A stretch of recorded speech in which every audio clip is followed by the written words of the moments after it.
Morning from my side also.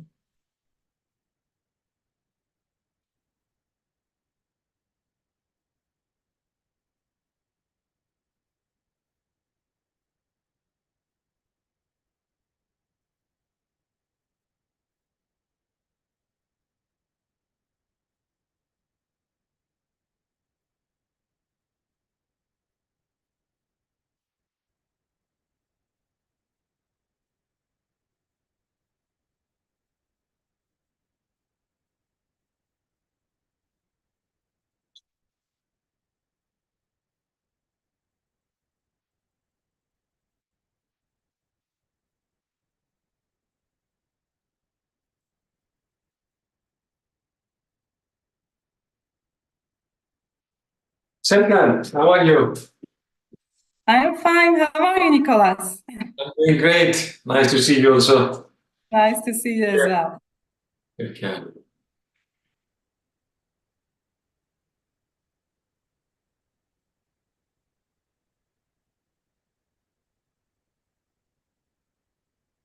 Değerli katılımcılar, Hukuk Avrupa Küme 1 Sağlık Çağrıları Genel Bilgilendirme Eğitimi Çevrim içi seminerine ilginiz ve değerli katılımınız için çok teşekkür ederiz. Ben Selcan Türker, TÜBİTAK Uluslararası İşbirliği Daire Başkanlığı Avrupa Birliği Çerçeve Programları Müdürlüğü'nde Sağlık Kümesi Ulusal İrtibat Noktası olarak görev yapıyorum. Bildiğiniz üzere ülkemiz 2004 yılından itibaren Avrupa Birliği çerçeve programlarına asosiye ülke olarak katılım sağlamaktadır ve programdan Avrupa Birliği üyesi ülkelerdeki katılımcılarla eşit haklarla yararlanmaktadır. Dünyanın en büyük sivil Ar-Ge ve yenilik programı olan Ufuk Avrupa Programı 2021 yılı itibariyle hayata geçmiş olup 2027 yılına kadar devam edecektir. Toplam bütçesi yaklaşık 100 milyar avro olan Ufuk Avrupa Programı'nda küme 1 sağlık alanına 8,2 milyar avroluk bir bütçe ayrılmıştır. Avrupa Komisyonu tarafından 2021 yılında belirlenmiş olan 5 misyon arasında yer alan kanser misyonu da sağlık kümesi kapsamında yürütülmektedir. Etkinliğimizde Ufuk Avrupa Sağlık Kümesi kapsamındaki mevcut fon fırsatları tanıtılacak ve Avrupa Komisyonu'na başarılı bir proje başvurusu yapmaya yönelik önemli bilgiler paylaşılacaktır. Etkinlik sonunda siz değerli katılımcıların Ufuk Avrupa Sağlık Kümesi alanındaki mevcut fon fırsatlarını daha iyi tanımanız ve bu fırsatlardan nasıl faydalanabileceğiniz hakkında bilgi sahibi olmanız ve sağlık çağrılarına yönelik başarılı bir proje yazma hususunda kritik olan bilgileri edinmeniz hedeflenmektedir.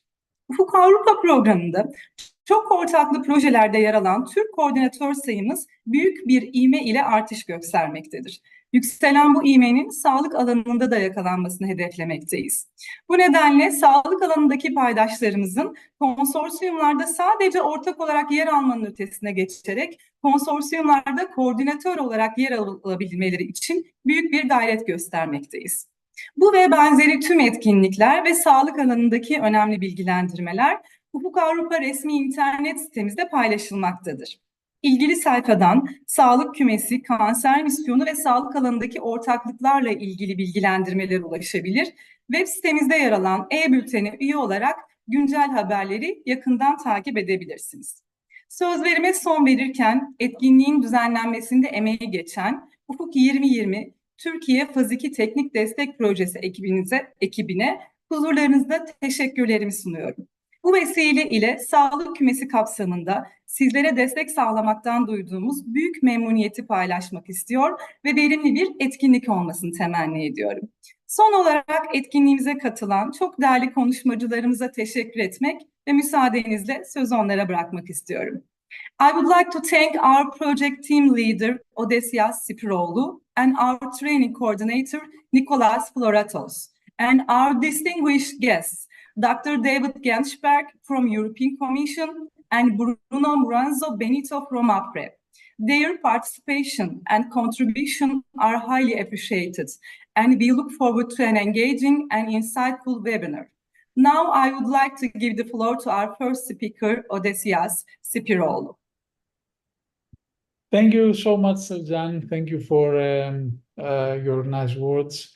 I'd like also to welcome participants and wish them a very fruitful webinar. Let me share my screen so that I can present the agenda and what we have for them today. So I hope that you are able to see my screen. I will start with the first presentation, and I will also take the opportunity here to present our project.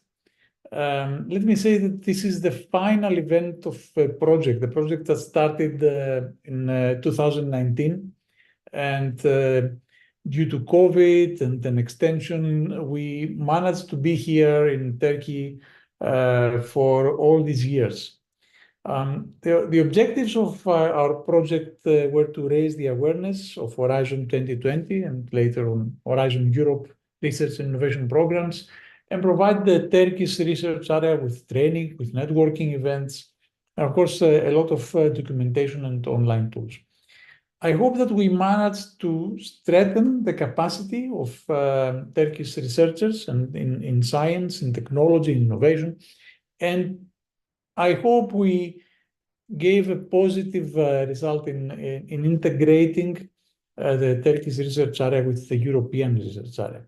So throughout all these years, we had a full range of training events. Some of them were introductory, but we also dig down in focused events, in more specific issues like IPR, in legal and financial matters, in risk finance. A few project writing camps on how to write successful proposals in all topics and subjects of Horizon Europe. We had a very explicit component on SME support. So that was kind of horizontal. But we also had a lot of health-related SMEs in that component, and we provided them with one-to-one support, again with project writing training, with training and teaching them how to pitch their ideas. And we also worked on their investment readiness and helping them create the feasibility reports that would allow them to participate in EIC. Some of our biggest events involved networking, and we held three big brokerage events in physical form, two of them in Brussels, one of them in Istanbul. We organized a number of study visits. We had an award ceremony, conference, but probably the most important legacy that we leave behind is our help desk. So this is our help desk. You can visit it in this address. It's 2020. You can click a link. You will see in the help desk that we have collected here all the trainings that we have provided in all these years. So you will be able to find not only this training, which is somewhere here, I suppose, under the general and introductory training or webinars. Can find it here, but I'm sure that we have it. But you will also find a lot of information on other trainings, and you will be able also to see the recording, because since COVID, we are also recording these events. Even if it is a physical event, we record it. You will see the training material, the agenda. So you have access in a very wide source of information that will help you write your proposals, improve your proposals, and also dig into more cross-cutting issues like the IPRs or the access to risk finance, the legal issues. And of course, we have two very detailed guides on legal and financial aspects with a special section on audits and issues for Turkey, and a guide on intellectual property. These are updated for Horizon Europe. It's not only, they refer to 2022, but they are updated for Horizon Europe. In addition to that, we have a channel in YouTube where you can find, let me open it here, where you can find all the trainings. I see that even this training is also being streamed now. And you will find all the trainings and recordings from past events in this channel. A very valuable source of information is also the UFUKAVRUPA website, a renovated website dedicated to Horizon Europe, where you will find more about our project and, of course, future calls, future events, and opportunities under Horizon Europe.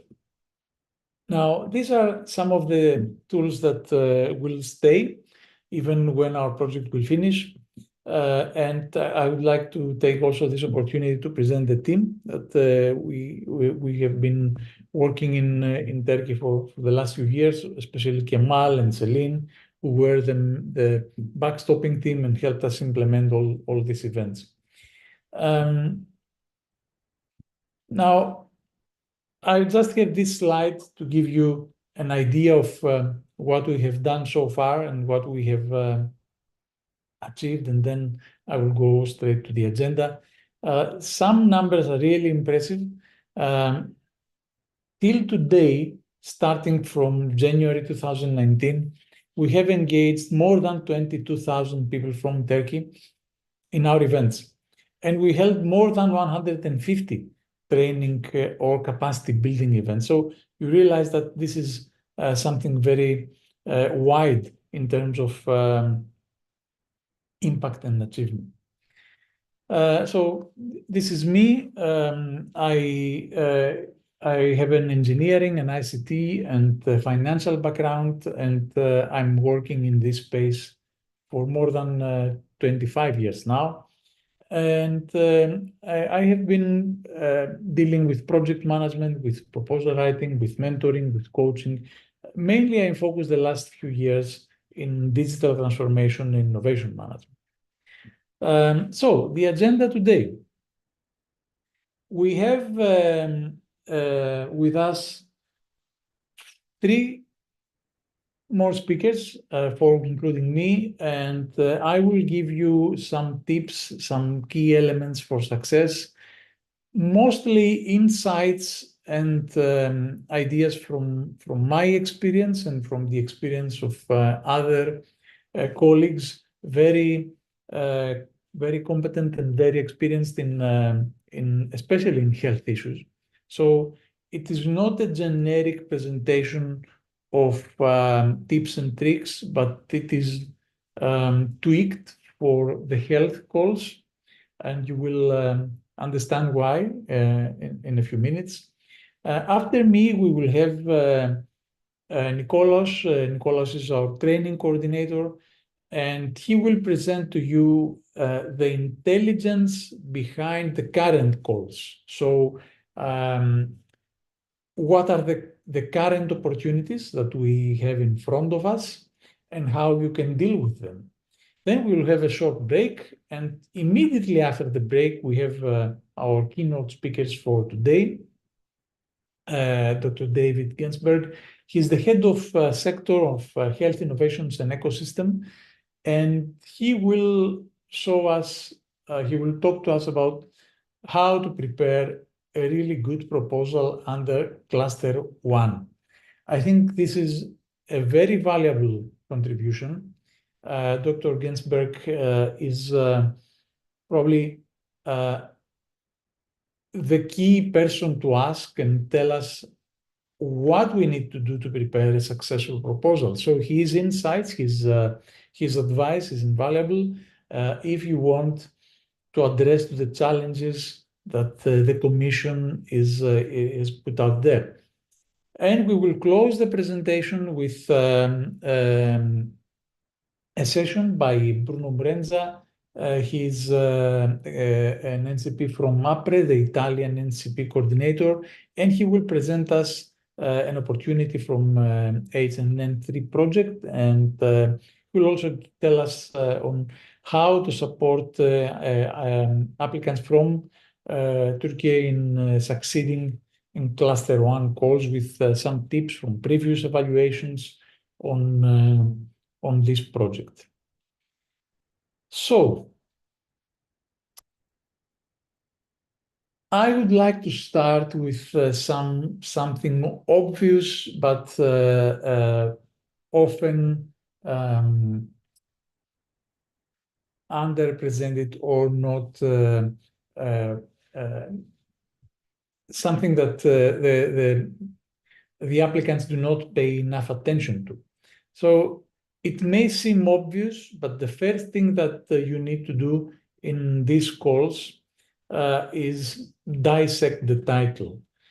Understand exactly what the requirement is and where you are positioning your solution. And this may be difficult because the new calls under Horizon Europe, at least the top-down calls, are very specific in what they demand. They have identified the challenge already, so they are not expecting from applicants to identify something new. They have the problem. They are not expecting you to find the problem. The problem is there. And you need, however, to see where you fit. So it is very important what and how you read a proposal, how you read the title of the call, and where you see your organization, your institutions, your capacities. So this is a title from a recent call, so user-centric technologies and optimized optical workflows for a sustainable healthcare workforce. Now, you can read it as a user-centric technologies for a healthcare workforce, or you can read it as optimizing hospital workflows. The call requires both. That is why the sentence is quite big. However, you may have both of them, both of these capacities, and you may have solutions for both capacities or just for one. If you don't have any solutions, then this is not a call for you. Same in the second example. So developing EU methodological frameworks for clinical and performance evaluation and post-market clinical performance follow-up of medical devices and in vitro diagnostic medical devices. It's a mouthful. It even takes some time to read the title. So do you fit in here in the methodological frameworks or in medical devices? So when you read the title, you need to understand where you fit in, even from the title. Do not wait to read the whole text of the call and then identify where you fit in. If you read the title and understand that you have something in the title, you can address a problem in the title, then chances are that you are a good match and you can go further. If you don't find any relation with what you're doing in the title, then chances are that you're a weaker match.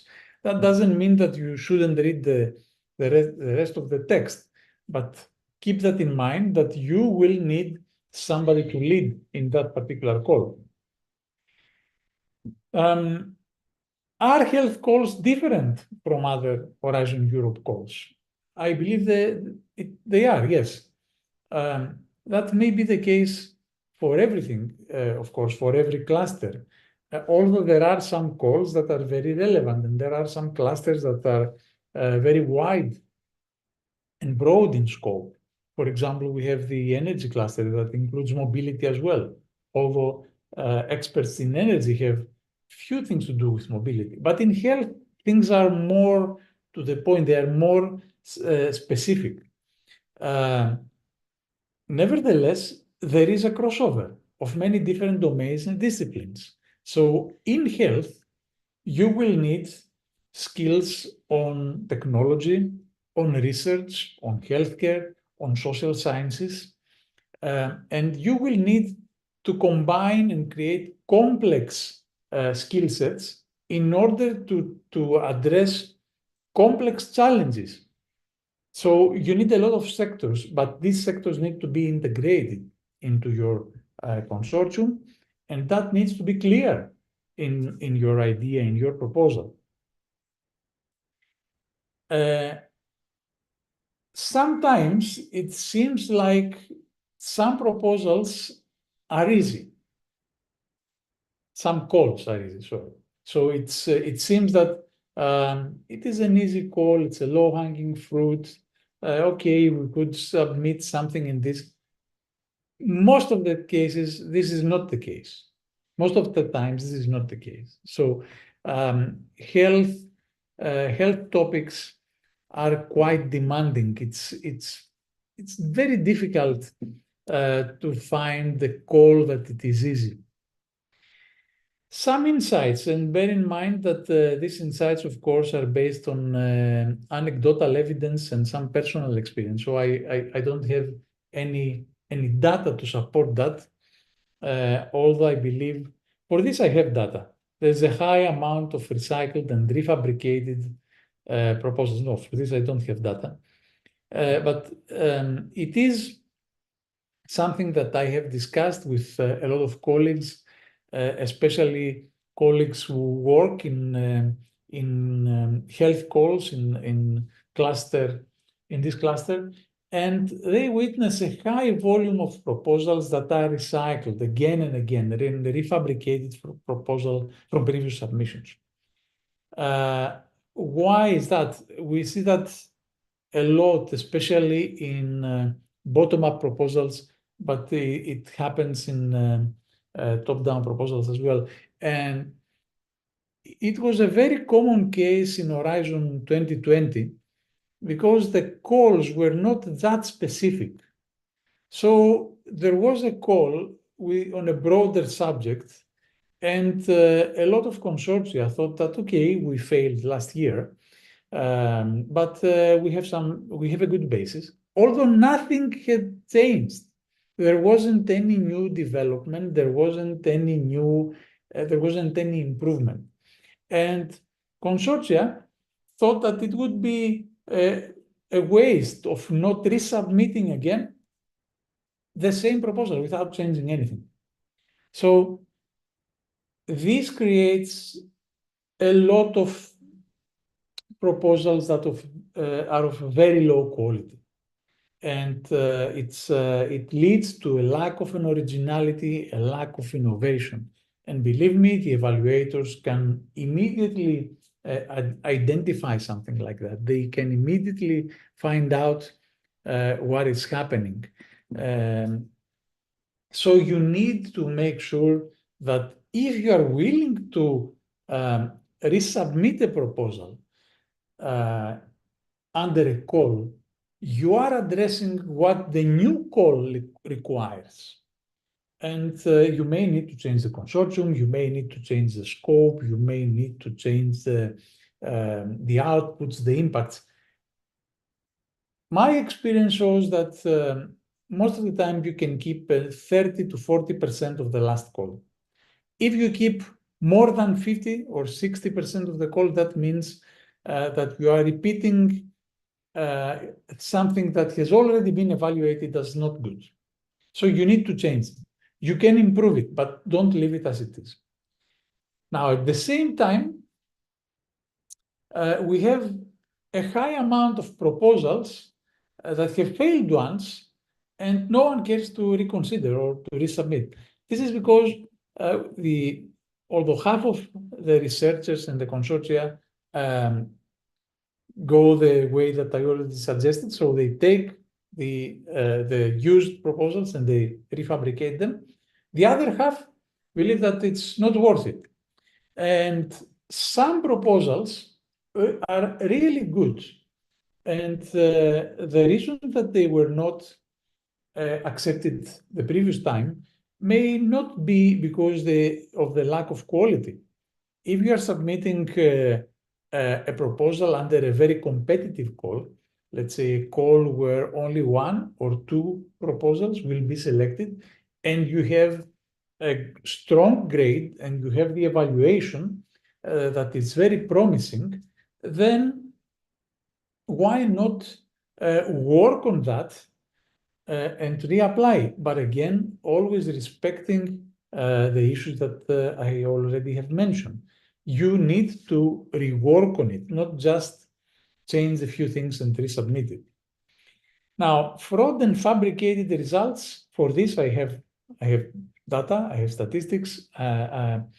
It is becoming one of the major issues, especially in biomedical research.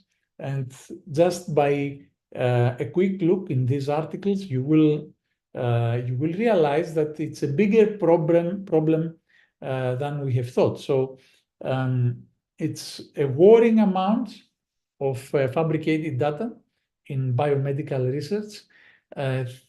There are now what is being called as activist researchers. So when a paper is published, these activist researchers try to go deep into this paper, into this scientific paper, and verify the data their own way, or find lags or holes or inconsistencies in the data that the researchers are reporting. And with the help of the internet now and the information that we have available, it's very easy. It's extremely easy to find all these things. So be careful with the data that you are using and with the research that you are using. And why should we do that? Because ill-formed value chains create collaboration schemes that are doomed to fail. So within the health landscapes, these practices lead to low success rates, and they contribute to waste of resources and opportunities.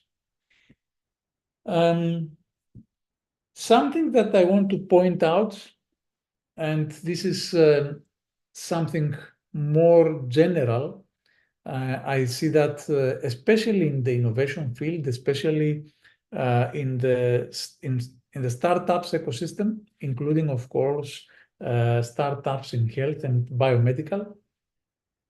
But it is also the case in many unsuccessful proposals. There isn't any problem. There is a solution in search of a problem. So the solution is not based on any challenge, is not based on any medical need. It is based on something that the researchers believe may be a problem. So they are either a technology solution in search of a clinical problem. So we have a technology, we believe that the technology solution is needed, we need to develop something without a clear clinical problem. So nobody from the medical profession has asked us to solve that. Or there is a clinical problem, but there is a weak grounding on technology. So yes, there is a clinical problem there, but we don't have a robust understanding of how the technology will solve that. So we try to go around it. We try to provide some solutions that maybe are the solution of that, but most of the times there is no strong technology that can solve this problem. Now, what a reliable approach for success would be. First of all, you need to find the problems from the field and from real life, and not try to make them up from anecdotal data or from incidentals. these problems should not be a result of ideation. Let's brainstorm and see what are the problems, and then through such a process, let's come up with some ideas. They shouldn't be a product of daydreaming. You know, I thought the other day that may be good to have something like that. No. Are such problems rare to find? No, not at all.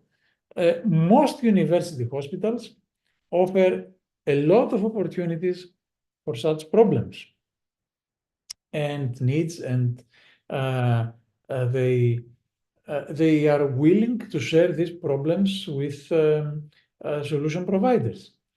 The only way to find these problems is to go and talk to the clinicians, to the doctors, to the medical professionals who are already working in the field, in the real world medical cases. So I'm sure that a lot of you here are already embedded in the medical profession, but if you are not and thinking of working in a relevant call, then you do need somebody from the medical profession, a doctor, a practitioner with experience in the problem that you are trying to solve. It is very important that you have a field professional. So what do you need to do next? You need to step out of the theoretical realm and engage with field workers. That means that you shouldn't stay only in theory.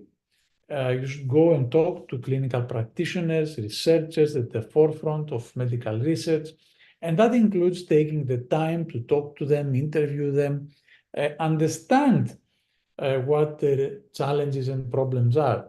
So, yes, in top-down calls, the challenges are defined, but they are described from the point of view of a European Commission project officer. I don't know how deep this explanation of problem goes. So even if you have the challenge defined in the top-down call, you do need to verify, to go talk with the practitioners and discuss if this is indeed a challenge, if this is a problem, and how exactly that problem is manifesting in their everyday operations. And that means that you need to learn and understand about the research and take the time to do that. Discuss their challenges, their problems. What are they missing in their work? What is something that they do not have at the moment and that either technology or innovation could provide? And how could research and innovation funding help these cases? And of course, once you involve them in this process, you need to read the call together, and you need to create a common understanding between the cross-cutting researchers, the cross-cutting professionals that will work on that particular proposal. So you need to make sure that everybody understands the same things. You have an agreement of what it is and how you can proceed. And first, you need to build on medical and health use cases as elaborate as best as possible. That means that you need to be able to translate your expected outputs, your expected outcomes into clear health use cases that can be validated. And this is very important because we need to validate every result in the health sector. So you need to collaborate with practitioners, identify potential call topics by carefully reading and discussing the medical and health-related use cases.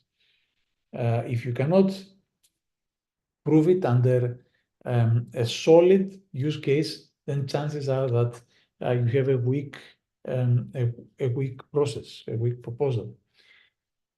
Once you find these cases, then you need to build on them as comprehensively as possible, and only then you will be able to build a proposal based on these cases. Now, I don't know how many of you are familiar with the Litmos test. I assume that many will be because of the scope, but for those who are not, Litmos test is a test in which a single factor is decisive. So usually it comes from chemistry, and it is a kind of a coloring test. Anyway, the reason for having that here is that we often ignore an annex that it is very important, the annex on clinical studies.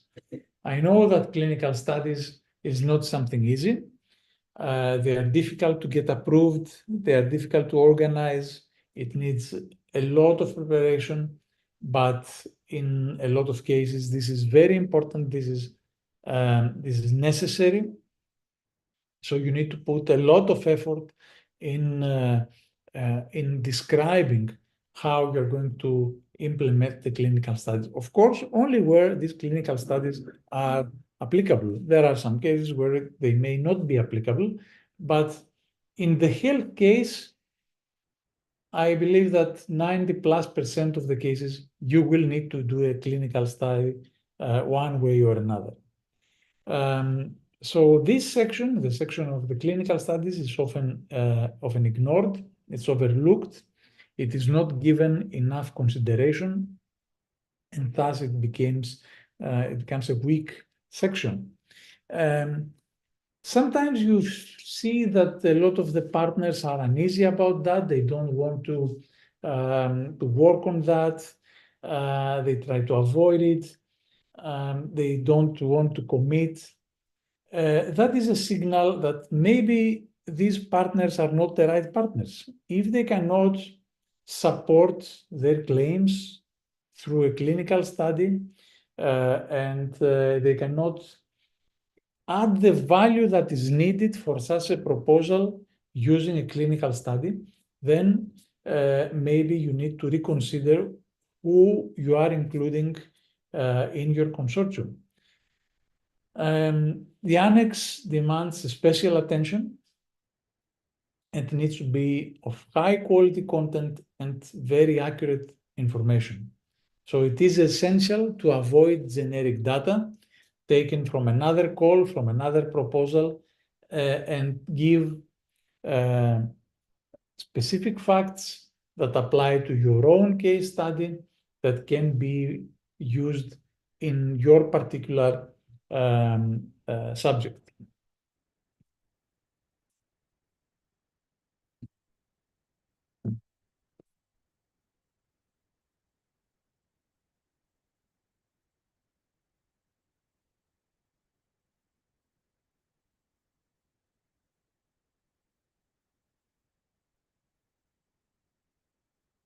In a minute. Go. Okay. Now, some success stories from projects that were successful and why they were successful. Of course, by our standards and based on our insights, we did not evaluate these projects. But when we read these projects, we see how they are structured, we can identify some really useful insights from them. So a better project, the full title, Better Real-World Health and Data Distributed Analytics Research Platform.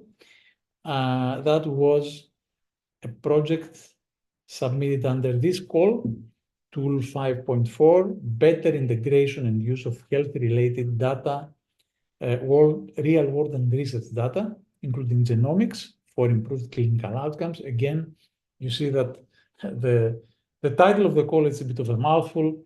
I think one of the key elements that I could identify in this proposal that was a defining factor in succeeding was the three cases. The three cases were very well written, very well defined. I was not. I did not participate in the writing of any of these proposals, but these come from associates and from colleagues that have participated and indeed are members of this consortium. So the way that these case studies were written was probably a decisive factor in approving this project.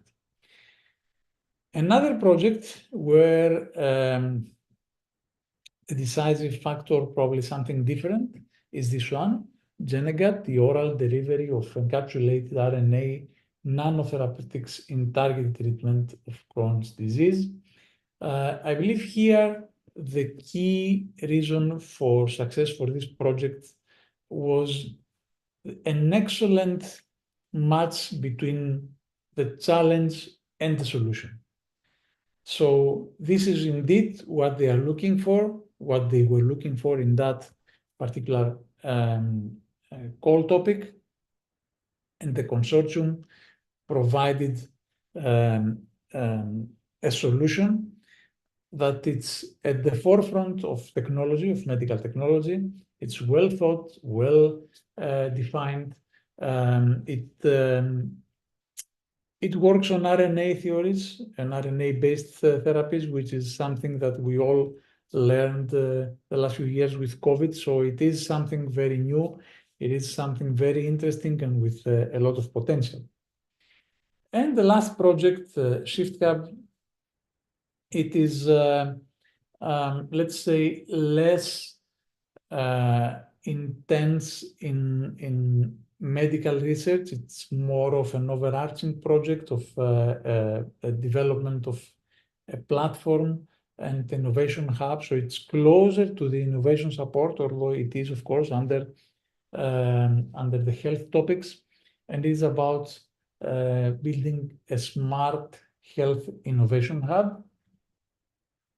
I think the decisive reason for succeeding in this project was succeeding in this proposal. This project is, I believe all these projects that are under implementation, is the building of a very strong portfolio of services. And I have this link here, resources, you can use it. One of the KPIs of ShiftHub is also to support new researchers and teams in submitting proposals and matching between researchers and medical practitioners and developers of solutions under health. So it is something that it will benefit a lot of you if you are in this space. So I urge you to take a look at these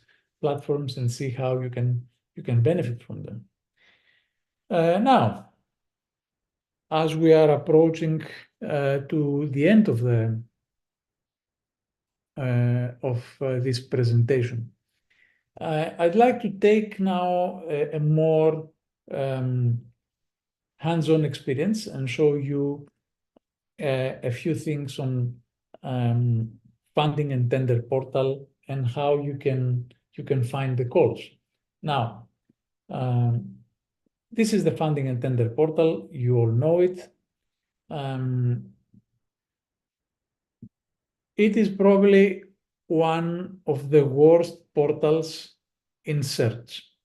If you write the search word, the search comment here, chances are that it will return again hundreds of calls, and it won't help you a lot.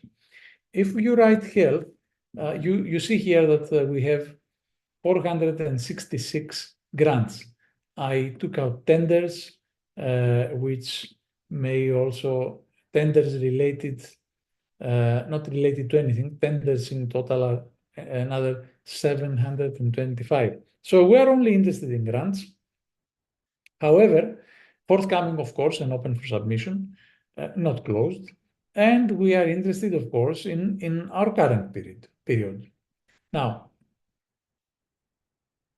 all these 466 opportunities for grants are under all projects, not only Horizon. Now, if you write health here, just one word, health, then you realize that you get 39 results. So these results are not only from Horizon. You see that there are results. This is, of course, from the Horizon program. This is from EIT. This is from Creative Europe program. This is from agricultural products. So some of them are not directly connected with health. They are indirectly. There are, let's say, in the same value chains, in the same ecosystem, but are not directly connected. However, it may be a good source of looking beyond Horizon calls, because a lot of times these calls are overlooked and neglected. So, however, if I want to focus only in Horizon, then again, I click on the programming period, I select Horizon, and you will see how now we will go to 1,500. I take out tenders, and it's now only 246 items, and there is no other field. So, of course, all these projects are not related to health. If I want to find health calls under the health cluster one, then I click in here, and it takes some time, and I can find 18 results. So you remember that when we did not limit our search in Horizon, we had 38 results. Now that we limited our search in Horizon, we have 18 results. In some cases, forthcoming, I clear all. There are a lot of opportunities for cascading funding related to health, but not featured under Horizon. So again, you can limit the programming period. You can focus on the current programming period, and you can find cascading funding calls. Again, these are all not related to health. And then there are only 105 items, so you can either browse through them all to find if there is something relevant, or you can work some searching here. So health. So yes, there are 7 items related to health, and they have a clear relation to health. So brain aging, diagnostics, EIT Health Flagship, Procure for Health. Notice that all these opportunities are under cascade funding. So none of these would appear necessarily under Horizon, because this one is Creative Europe program, this is OK Horizon, so this one wouldn't appear. Individual grants for mental health support. Okay, this is not a very big call, and obviously it has some very specific target, but you could identify very valuable opportunities like that. So, cascading funding, cross-cutting, digital Europe, and more. Let's close this. So there are a lot of opportunities also under digital Europe. So you could let's take out this all.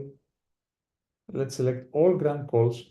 and focus in Digital Europe. Digital Europe is also an interesting opportunity for calls related to health. And you can see here that we can find a few. So what I want to show you here is that you need to play out with these filters. You need to expand your search outside Horizon Europe, because there are a lot of opportunities beyond Horizon Europe, even if some projects are funded under Horizon Europe. There are a lot of opportunities under Cascade funding. Another opportunity, yes, cross-cutting issues. In a lot of cases, you will see cross-cutting issues. So it may not be health, the cross-cutting issue, but it may be very relevant to health. And that is, how do you identify this? You identify cross-cutting issues, again, by selecting the period and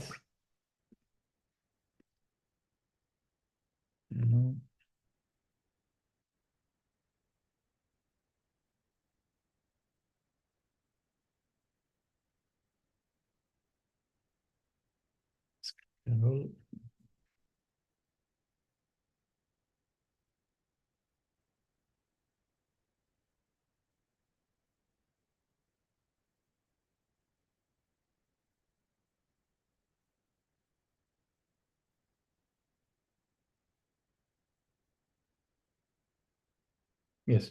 So you go to the cross-cutting priority and you see if there is a cross-cutting priority that may be relevant.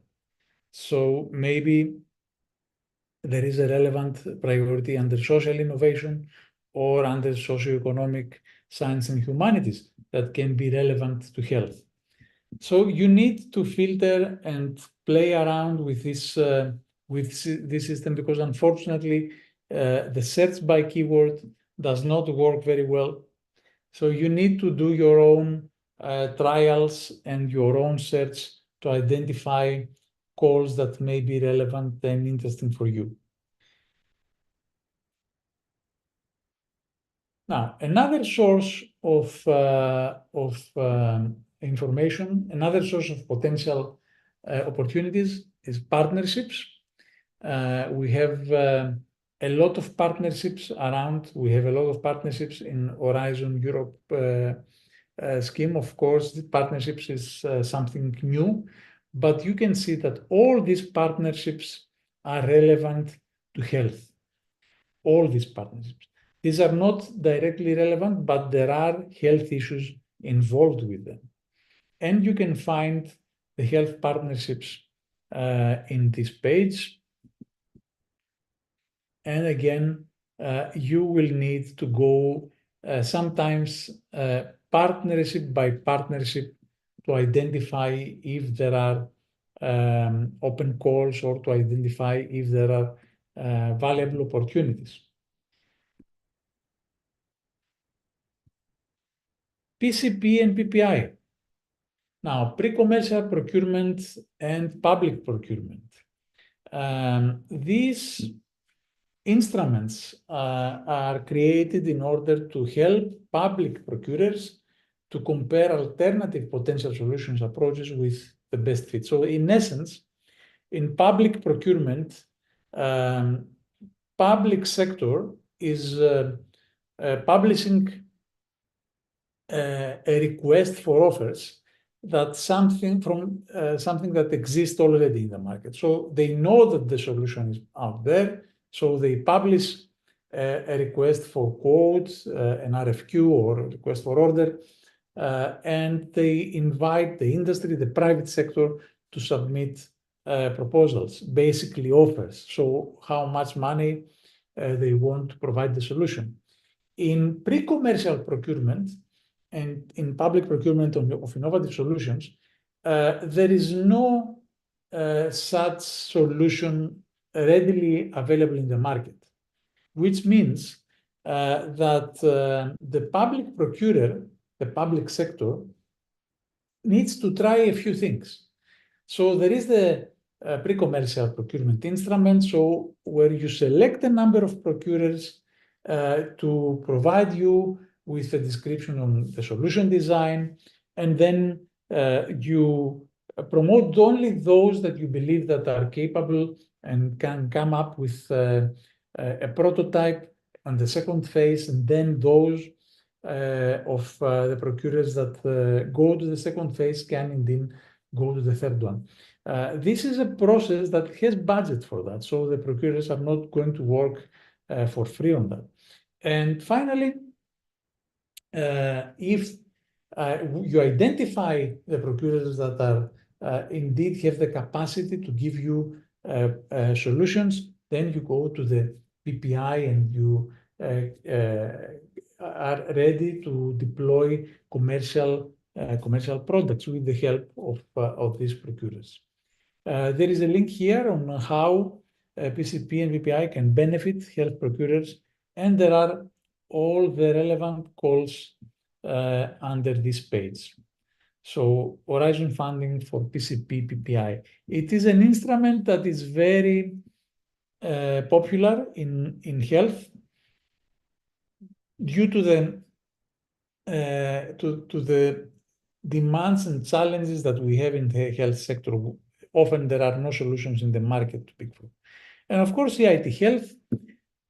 EIT is the European Institute of Technology. They work through their knowledge innovation communities. Their job is to create this triangle of research, business, and education, and create an ecosystem that will help both the researchers and industry. So they have the knowledge and innovation community for health.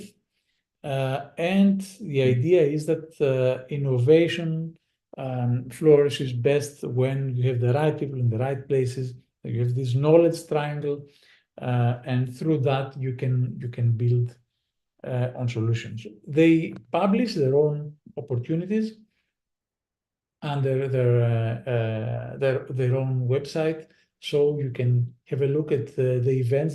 They have some very interesting events. They have also education opportunities, so certified innovation paths, certifications that you can apply for, and they also have a lot of opportunities for boot camps and for innovation support. These are the most applicable opportunities that do not fall only under Horizon Europe. So although the subject of our webinar is Cluster 1 health calls, we felt that it would be very beneficial for you to know at least what it exists around Horizon Europe. They are all related. They are all necessary to create the synergies that we need between them, and they shouldn't be overlooked. I'd like also to thank our colleague, Dr. Adamantios Koumbis from the University Hospital of Cologne, who helped me in compiling these insights. And he comes from this particular sector. He's very experienced in writing health calls and in working with all these instruments. And he has also been one of the non-key experts and has worked with our team for many years. So I think that is enough. I want now to pass the floor to Nikolaos. Can we take any questions now, Nikos, or later? If there are any, for the time being, there aren't any as far as I can see, either in the chat or in the Q&A section. So if there are, we will address them accordingly. Yes. Thank you for that. And thank you for being in time, actually, sharp. My God. So that was very well timed. So I would like, before sharing my screen, I would like to highlight some things that Odyssey has said that are extremely important. One very important element is that when you read the call, even one comma or the word and or the word or make a significant difference. So don't overlook the text that is behind the calls. We're going to see, I'm going to give you some tips also on how to read the calls, but this is something important, and I would like to highlight taking based on what Odysseus said. So this is the first thing. The other thing is that I strongly advise you as a tip, because of this fraud on research data, and that European Commission is quite sensitive. What you can do is you should suggest under the open access practices to have open peer review practices. So what does that mean? That means that you invite any researchers like the ones that Odysseus suggested, anyone from the public, from any community, to have a look on your research results, on your research data, on some of your deliverables that are publicly available, and go through them, invite them to go through them. European Commission gives instructions to us as evaluators whenever we see under open access as an extra practice open peer review processes, then we are instructed to give extra marks. And I guess this is one of the reasons, and I'm taking that as an excuse now to elaborate and highlight it. Now, the next thing that I would like to say is that, of course, based on Odysseus' slides, we have the Horizon Europe call, we have the collaborative grant applications under Pillar 2, where we're going to give also emphasis today. But this is not the only source of calls at the European level. So if you're highly interested in any of those in health-related research area, please go through the Funding and Tenders portal. As you've seen, it has by far many opportunities, either directly or even indirectly ones, as we've seen with the Cascade funding. Okay, I think, let me see. There is one question from Isutulaire, but I think it's how can we attend the project writing camps?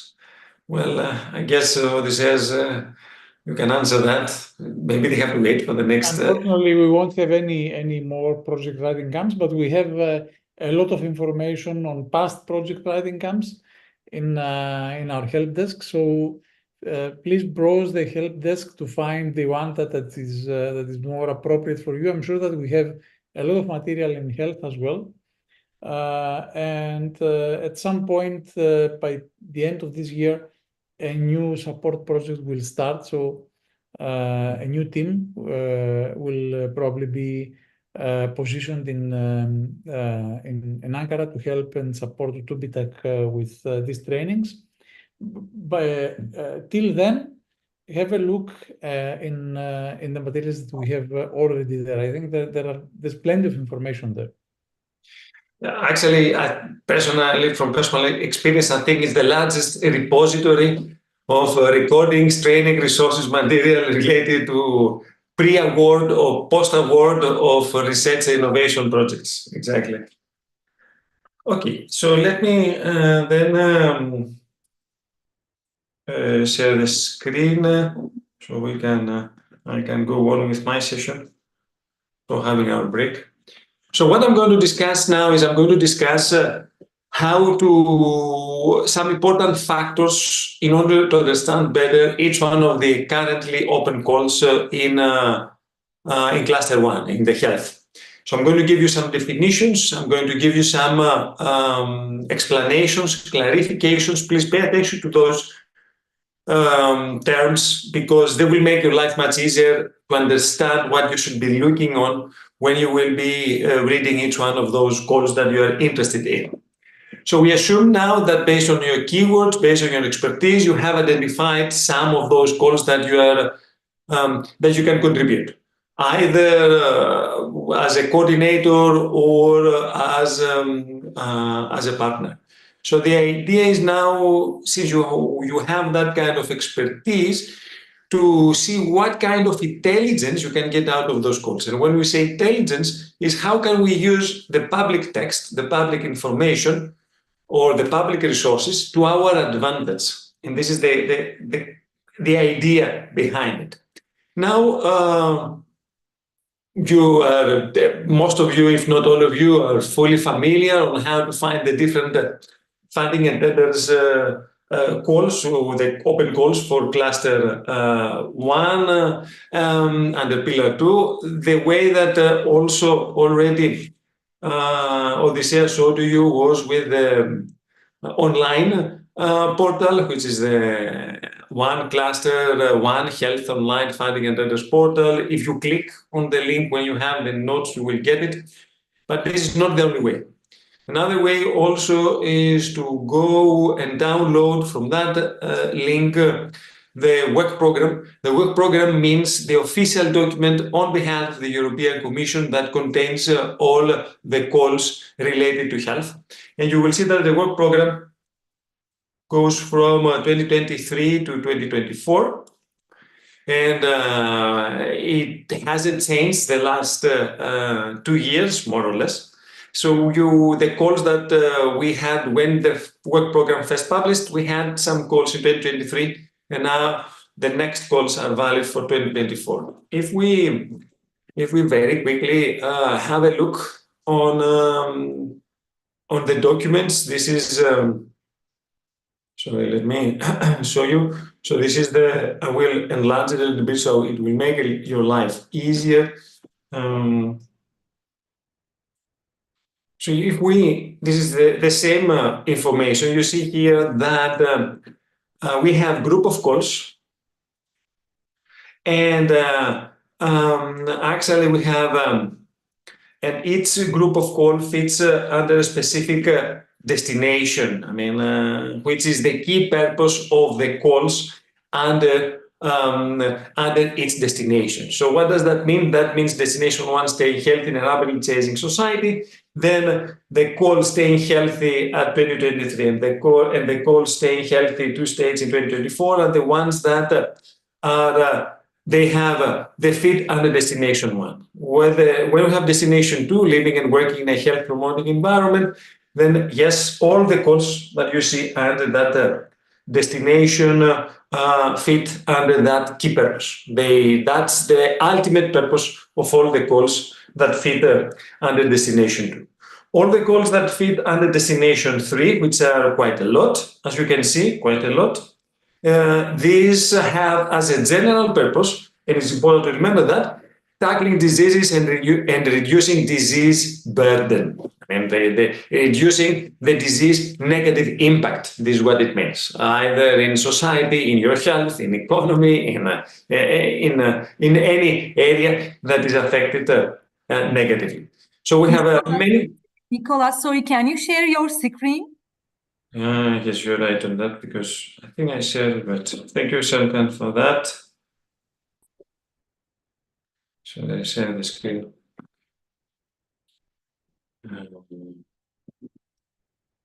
Yes, because with webinar it doesn't give you the opportunity to share the whole screen, just application. So this is the Horizon Europe work program, and here we have the destinations. So interpret the destinations as the key purposes. All the calls under this destination have the destination purpose. So what does that mean? That destination 3, that we have a lot of calls under that, we will see that the key purpose of all these calls here is to tackle diseases and reduce disease burden or negative impact. So it's important to know that, because if you are targeting any of those calls, you definitely need to have as the key purpose that in order to align your call with the destination's purpose. All right. Also, what is important to remember, if I share again my slide, because I have to do it differently now. So now you should be able to see the PowerPoint slide. We have 2 ways, just to recapitulate, of accessing the health course. The PDF document that you click on that link, or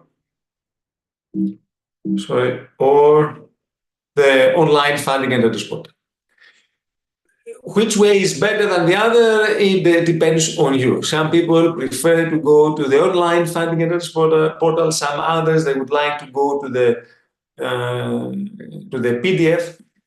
Mainly, what I advise you to do is to use the PDF for checking the table of contents. I think the structure it's very helpful. So you can see which call fits under which destination, because that's extremely important. And then if you want, as soon as you have targeted the call that you're interested in, you know what is the destination on top of it, then you can go to the funding and tenders portal. Because the funding and tenders portal, and I will now have to do a new share because I changed an application. So if you go to the funding and tenders portal, and you've seen here are the open calls under health, and you click that one, for example, you see that we have the expected outcome. We will see one by one briefly, and then we will see what does that mean. But also we will have the destination. Do you remember the one that I just showed you before with all the text? And at the bottom of the destination, normally we have that text for all the calls, which means that all the calls that fit under that specific destination, in our case here, tackling diseases and reducing disease burden, they have those expected impacts. And the idea behind a winning project, and please pay attention to that, is that a winning project should, as it says here, address several of the following impacts. If it was saying, and I have to highlight that, if it was saying some of the following impacts, then you could go with less than half of them. But as long as it says several of the following impacts, as a rule of thumb, go with more than the half of them, more than 50% of them, as a rule of thumb, general. So we have here, for example, 1, 2, 3, 4, 5. So we have 5. Since it says several of the following impacts, then my advice as a general rule is to address 3 of them at least. Yes, if not all, 3 of them in your proposal. It is a very nice guidance on how to interpret sometimes, how to translate sometimes, how to understand sometimes the words that are used in specific call topics. So let me go back to the presentation and again share the PowerPoint now instead of the website. And so now you start becoming more and more familiar where and how you can use the PDF and where and how you can use the online. So I repeat that. For me, it's very useful to use the PDF in order to understand the structure of the calls, which calls fit under which destination, and what is the key purpose of that destination. So to have an idea, it's very well by looking at the table of contents. And then as soon as you're comfortable with that, you've seen the calls that are under this destination, you have specifically selected your own call because you need to target in 1 or 2 maximum calls according to your expertise, then you can use from that time onwards the information about that call in the funding and tenders portal. In the funding and tenders portal here in the online version of the calls. As a tip, I think that can be quite useful.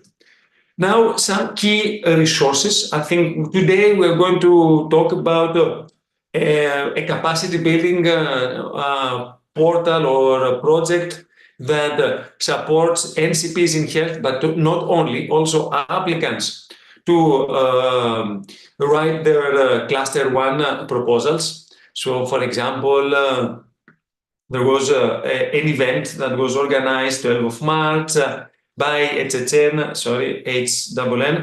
that they talked specifically regarding the evaluation criteria. You see, they had a whole afternoon where they were discussing the excellence, the impact, the implementation criteria, experiences from some evaluators. So they spent half a day for that. In addition, my advice is, as a follow-up, to consider also watching those videos. They're not available yet because the event took place quite recently.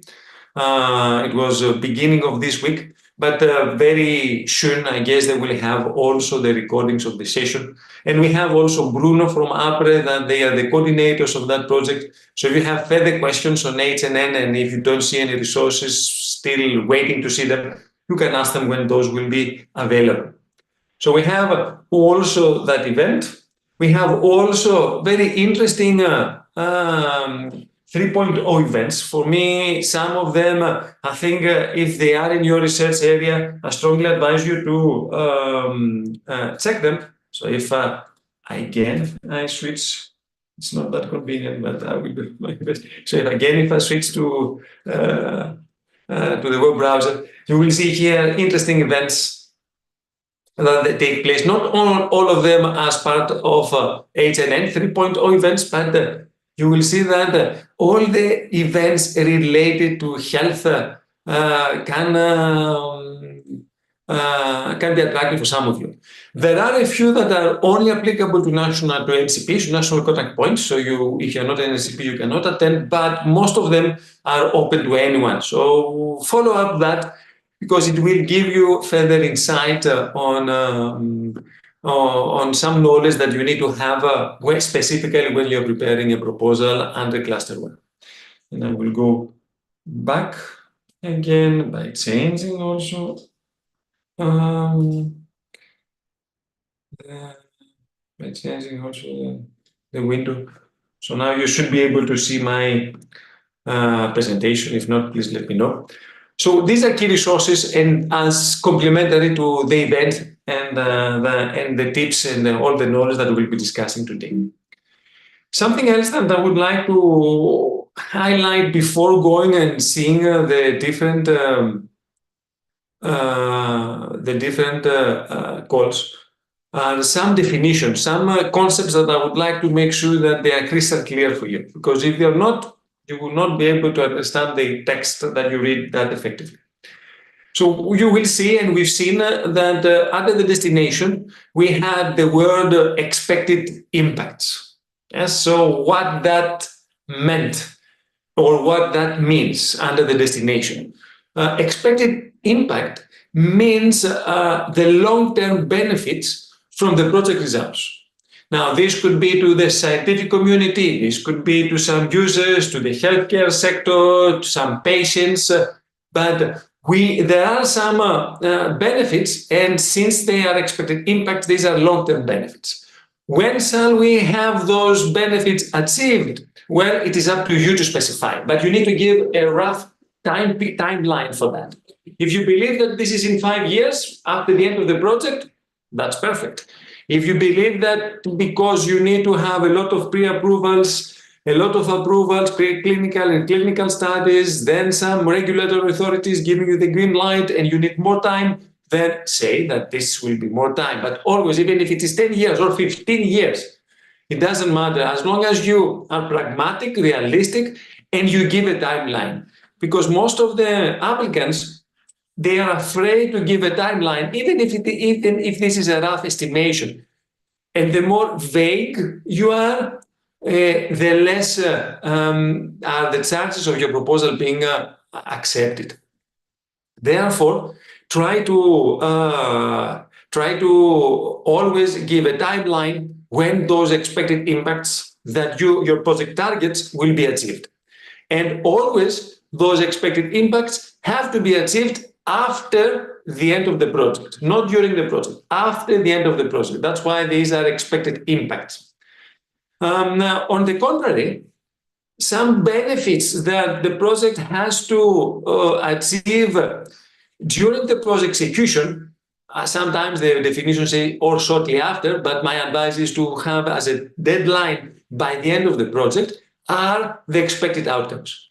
So what are the expected outcomes? The expected outcomes are the short-term benefits from the project results. Yes? So what you can, and when we say short-term benefits, we mean by the end of the project.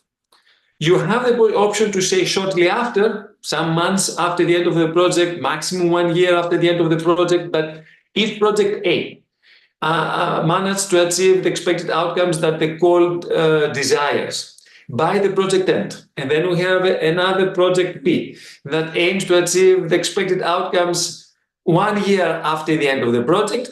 Which one of those will be better valued? Obviously, the one that expects by the end of the project, where you will have also a review to show what you have achieved in relation to the expected outcome. So my advice in any call, specifically for health, that we need to see some evidence as soon as possible, try to achieve the expected outcomes by the end of the project and not shortly after. Now, the next one is regarding the impact in the application template. When you're completing the application template for the health calls, for all of them, but also for the health calls, it will ask you, okay, these in relation to the benefits, in relation to the expected outcomes, and in relation to the expected impacts, give me, please, the scale that you're going to achieve. And what is the scale? The scale is how many are going to benefit from your project result in relation to expected outcome 1, in relation to expected outcome 2, or in relation to expected impact 1 or 2, and etc. So give me the scale, how many per target group, per result are expected to benefit, and since it's expected impact by the end of the project, and if it is the scale for, if it is a scale for an expected outcome, is by the end of the project, and if it is a scale for an expected impact, that means X years after the end of the project. So it's very important for each one, for when you are describing the strategy, how you're going to achieve that expected outcome and that expected impact, to specify also for each one of those how many per target group, the ones that are expected benefit, will benefit. How many will benefit by the end of the project from result 1? How many will benefit from the project by the end of the project in relation to result 2, and so on and so forth. So you need to specify how many per target group are expected to benefit. The next one is the significant. This is another term that exists in the application template. It is not in the call, but it is the application template. And what does that mean? That means, okay, significant is we know more or less how many are expected to benefit per target group. We know how many healthcare centers will benefit from our result 1 by the end of the project. We know how many will benefit from our result 1 5 years after the end of the project. We have estimated that. We gave a rough estimation. However, what is still pending is we still need to say how much they expect to benefit. So if you're developing a treatment for Alzheimer's disease, and you are focusing on treating the causes of Alzheimer's disease. And because of that treatment, you estimate that people that suffer by Alzheimer's disease will be reduced by 5% or 10%. Because you are planning to develop some proactive measures, some proactive treatments that will estimate to reduce the people with Alzheimer's disease by 5, by 10, or even by any other percentage. This is exactly your significance for that target group. Yeah, so if you have already a method, a treatment for that, this is the significance of that result. So you understand now that we need to have quantified indicators, and for the scale and for the significance. Now I understand that in many cases you say, I cannot be that accurate, which is acceptable. Say, we accept around, roughly, up to 1,000 or 5 pilot users, 5 pilot hospitals to benefit from our result by the end of the project. We expect 1,000 healthcare practitioners to apply our methodologies 5 years after the end of the project, or 2 years after we get the regulatory approval from the authorities.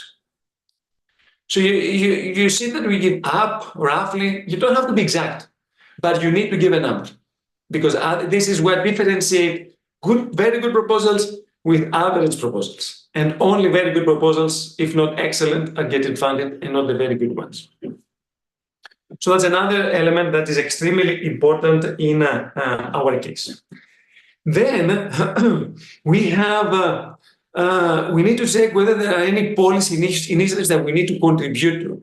Mainly as researchers, we are not paying that much attention on policy recommendations.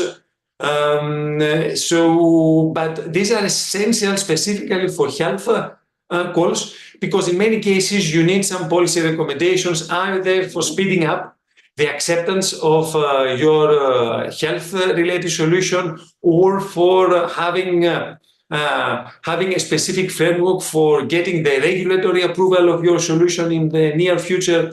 So policy recommendations in most of the cases are expected in many health calls under Horizon Europe, under Cluster 1.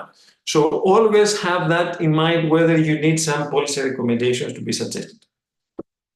Another thing that we need to understand while we'll be looking on the different sections is the scope text in its topic.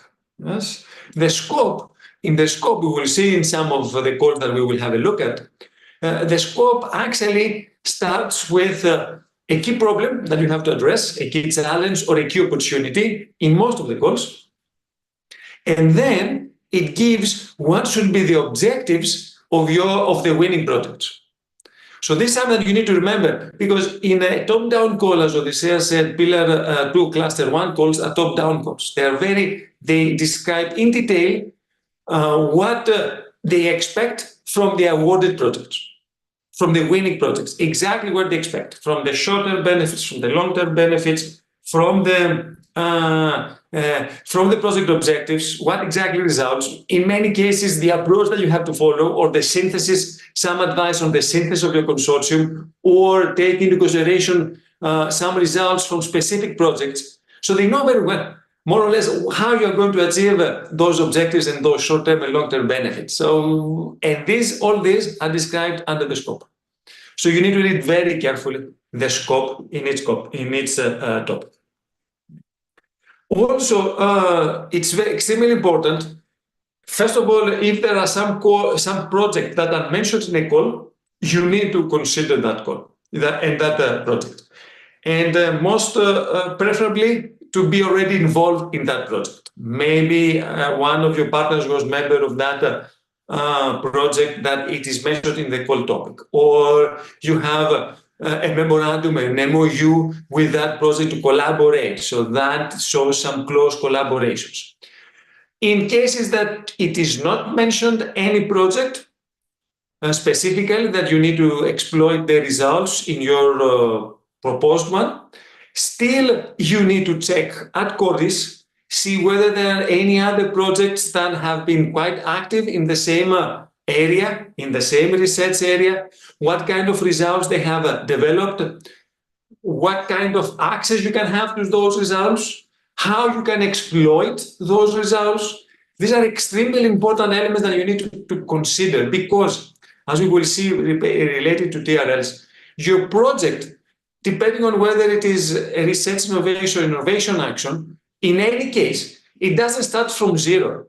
There are already some starting points that can give you an advantage in your project. So you need to find what should be that starting point for your own project. One of the things that will help you, what will be your starting point, is to see what has already been developed so far. And how do you do that? You check Cordis, as we have here. You check Cordis, you go to the website, you go there. It's an online search database that has all the projects that have been funded under research. Then you go ahead and say, okay, show me the ones that have been funded in that research focus, let's say Alzheimer's disease. It will show you, and then you study each one of them and see which ones of them are relevant to your project, which ones of them you can start using as a starting point, in addition to any other initiatives that you have already implemented. So this is also extremely important. Always remember that there are, specifically in health calls, we have some calls, as we will see, that you need to submit the full proposal from the very beginning. So 45 pages in one go. But there are, which is a single submission. But we have many calls that are two-stage submissions. What does that mean? Two-stage submissions means that you submit first your proposal of 10 pages that contains mainly the excellence and how you're going to address the expected impacts and expected outcomes from the impact. So no information on the work plan, no information on your dissemination exploitation.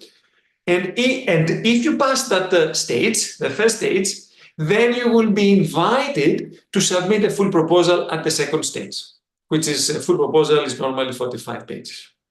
Yeah. So that's interesting. So you need to, and that's something that it looks like European Commission likes to have, because it doesn't ask from the applicants to spend a lot of resources in one go. Give us the idea, pass that stage, and then we will invite the ones that we believe are more appropriate. So in that case, you can increase the chances and you're more committed to submit a full proposal. Now, another thing that is also extremely important, just I'm opening a bracket based on what Odysseas said, specifically in health calls, there are a lot of resubmissions, as Odysseas said. And what does the impact of that? The impact of that is that we have a low success rate under cluster 1 health-related calls, which is the success rate is number of projects funded over the number of proposals submitted, because we have a lot of resubmissions. And that is around 7%, 8%. It varies from destination to destination, from call to call, but it's around that number. However, if you take another success rate, and what is the other success rate? The actual success rate. The actual success rate is number of funded projects over the number of projects above the threshold. What does that mean? The number of proposals that were good proposals. So that excludes any resubmissions, any last chance proposals, and etc.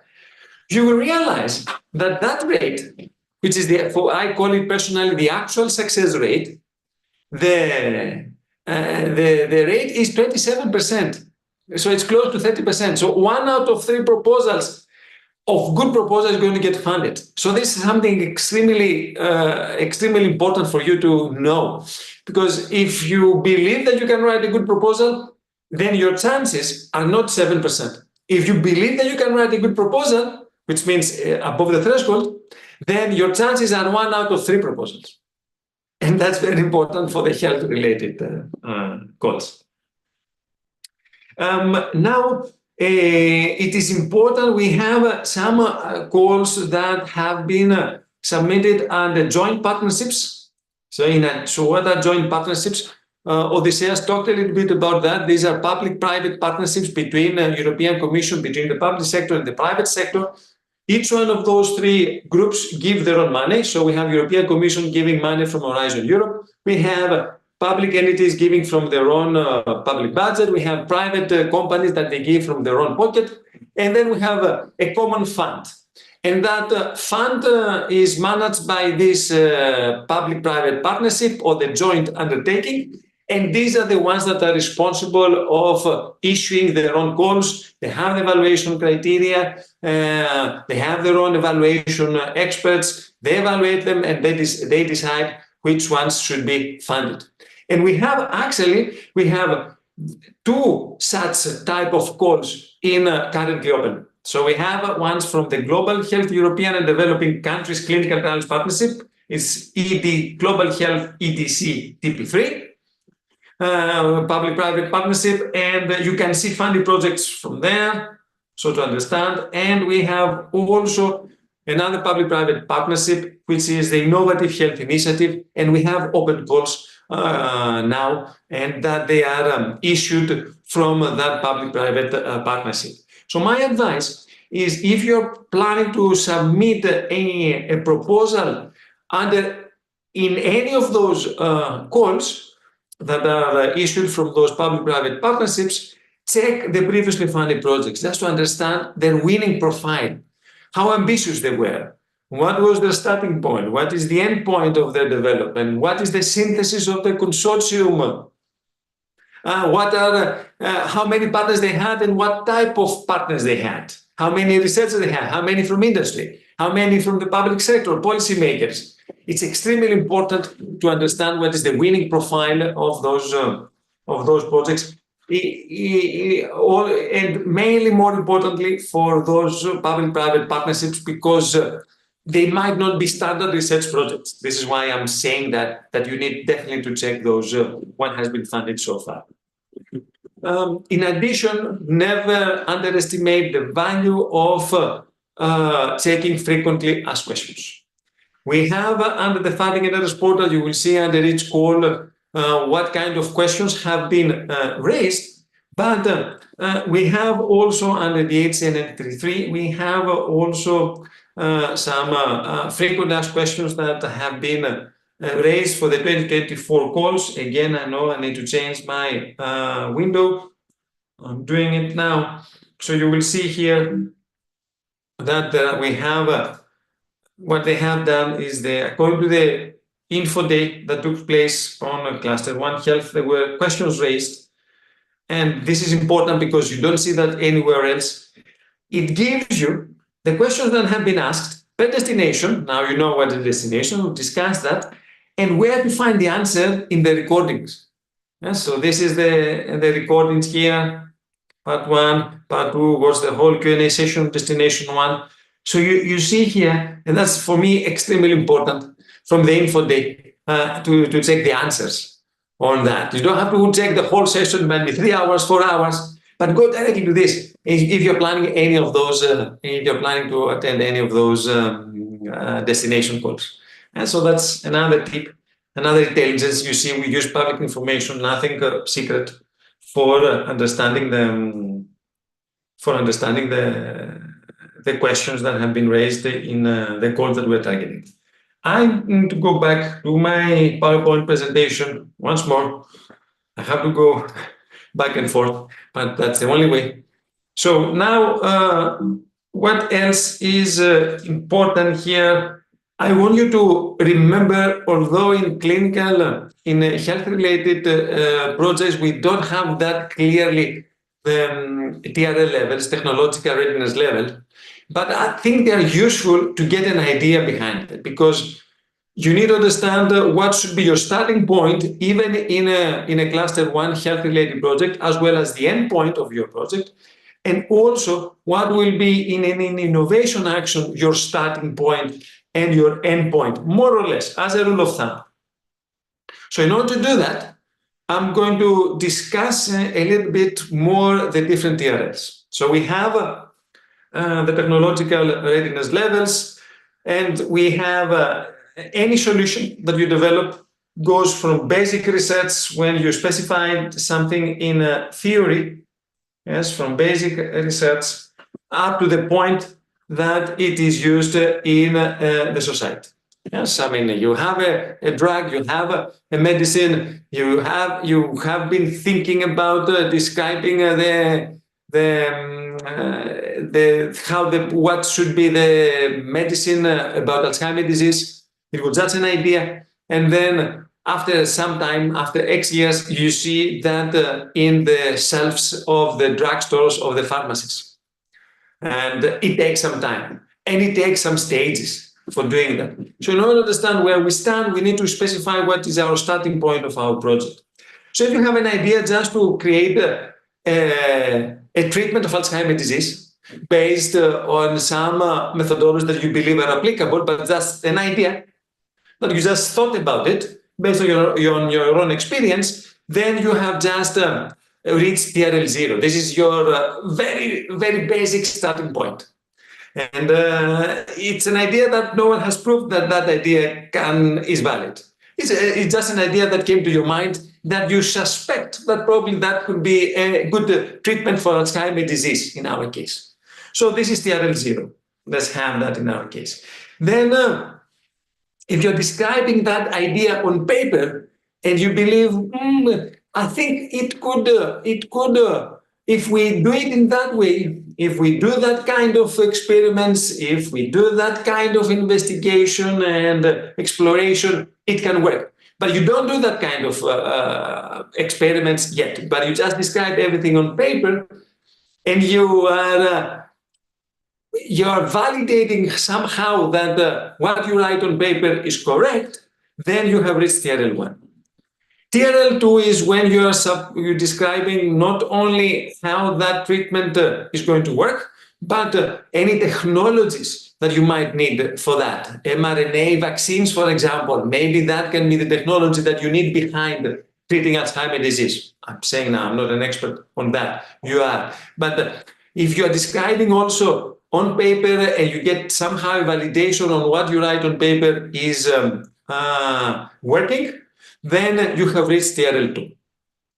Now, if based on what you described on paper now, you validate them with some laboratory experiments, getting some guinea pigs, some mice, some other animals, and you conduct experiments to see what works, doesn't work, something like preclinical studies or etc. And you, with the first set of experiments, you get some positive results that most likely, yes, we can treat Alzheimer's disease with that medicine, with that method. Most likely we can treat cancer disease, depending on your approach. Then you have reached TRL3. Do you still need to conduct experiments in vitro or out vitro? Yes, you still need. So in that case, since you have to run also further experiments, then but you complete all the experiments with animals, let's say, then you have reached TRL4 in your lab. Then, when you go to test now that you have really positive results, you have also the approval, that probably you need to go on with the next stage. Then when you go with humans, to test with humans, because you have to, when your solution is tested with a handful of humans, in your case, or users, whoever are the users, your end users, because maybe we don't have only humans, maybe we treat something for another subject. Then you reach TRL5 when you test it with the intended end users, whoever the end users are, and you receive some positive results. Then you have reached TRL5. Then in TRL6 is when you increase the number of end users that have been active in testing on them your treatment, your medicine. When you increase that, so you need, of course, to go through some approvals, you have reached TRL6. And TRL7 is when you have completed all the testing, all the pilot testing with your end users. No more pilot testing anymore with end users and your medicine or with your solution, whatever your solution is. So in that case, you have received TRL7. And now you know what else has to be improved, but you're not going to conduct any further clinical trials.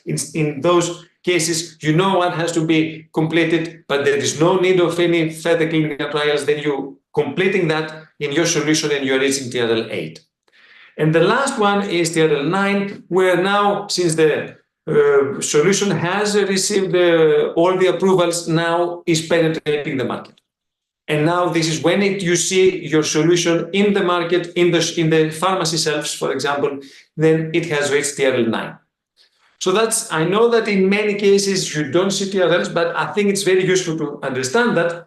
So as a rule of thumb, in a project also, we expect to have 2 TRLs increase. So if your starting TRL is now somewhere in TRL3, that you have already the first successful experiments completed in the lab, you expect to finish the project with some successful findings with the actual intended end users. Either that or complete all the lab experiments at least. So this is a very nice idea, because then you know what should be more or less the starting point and the end point of your solution. Now, we have in the cluster 1 research innovation actions. So they can be around TRL3 to TRL5. And then we have innovation actions. They can be from TRL5 to TRL7, starting and end point. As a rule of thumb, of course. But that can give you a nice idea of what you need to of what you need to have as a starting point and more or less as an end point. Which means also that if your starting point is that you have already conducted some successful experiments in the lab, then you need to show what kind of actions you have done before or who else has done that in order to validate that you have a credible starting point. How did you reach the current starting point of your proposal? This is extremely important. You need to explain it in your proposal. Also, what is important in your proposal, it is as soon as your project finishes, what will be the follow-up steps after that in the impact section mainly to what are in X years from now, what will be your follow-up actions in order at some level, at some stage, to see your solution in the market. So you need to describe not only how you reach the starting point of your solution, whatever the starting point is, but you need to show that as soon as you finish the project, what will be the end point and what will be your actions for reaching your solution, reaching the market.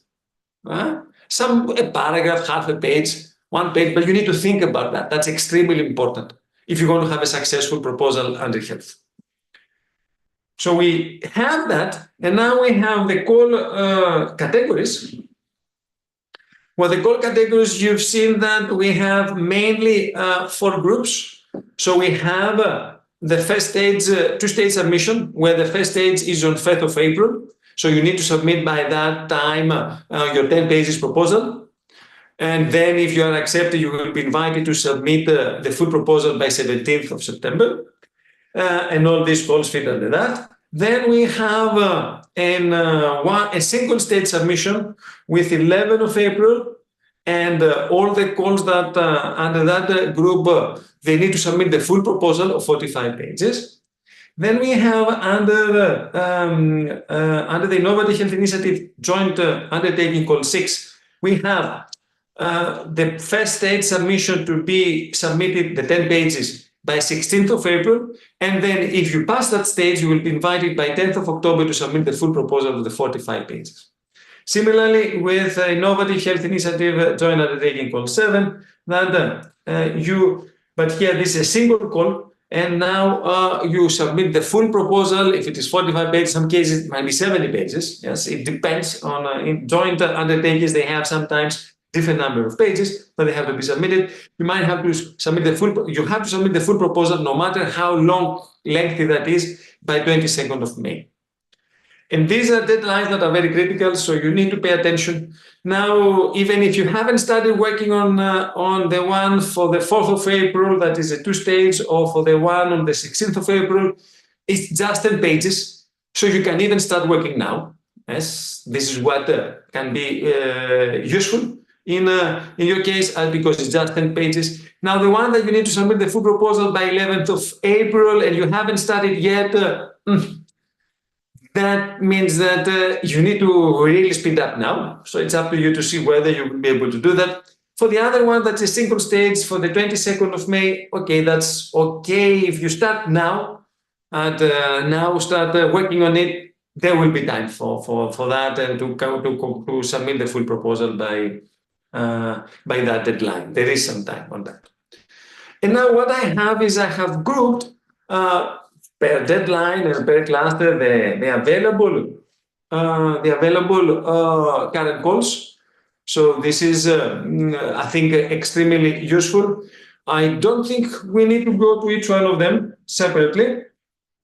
Maybe I will go for a couple of minutes, but just let me go through this. So these are the ones that we have here, something more than 7, 8 calls under that with first stage submission.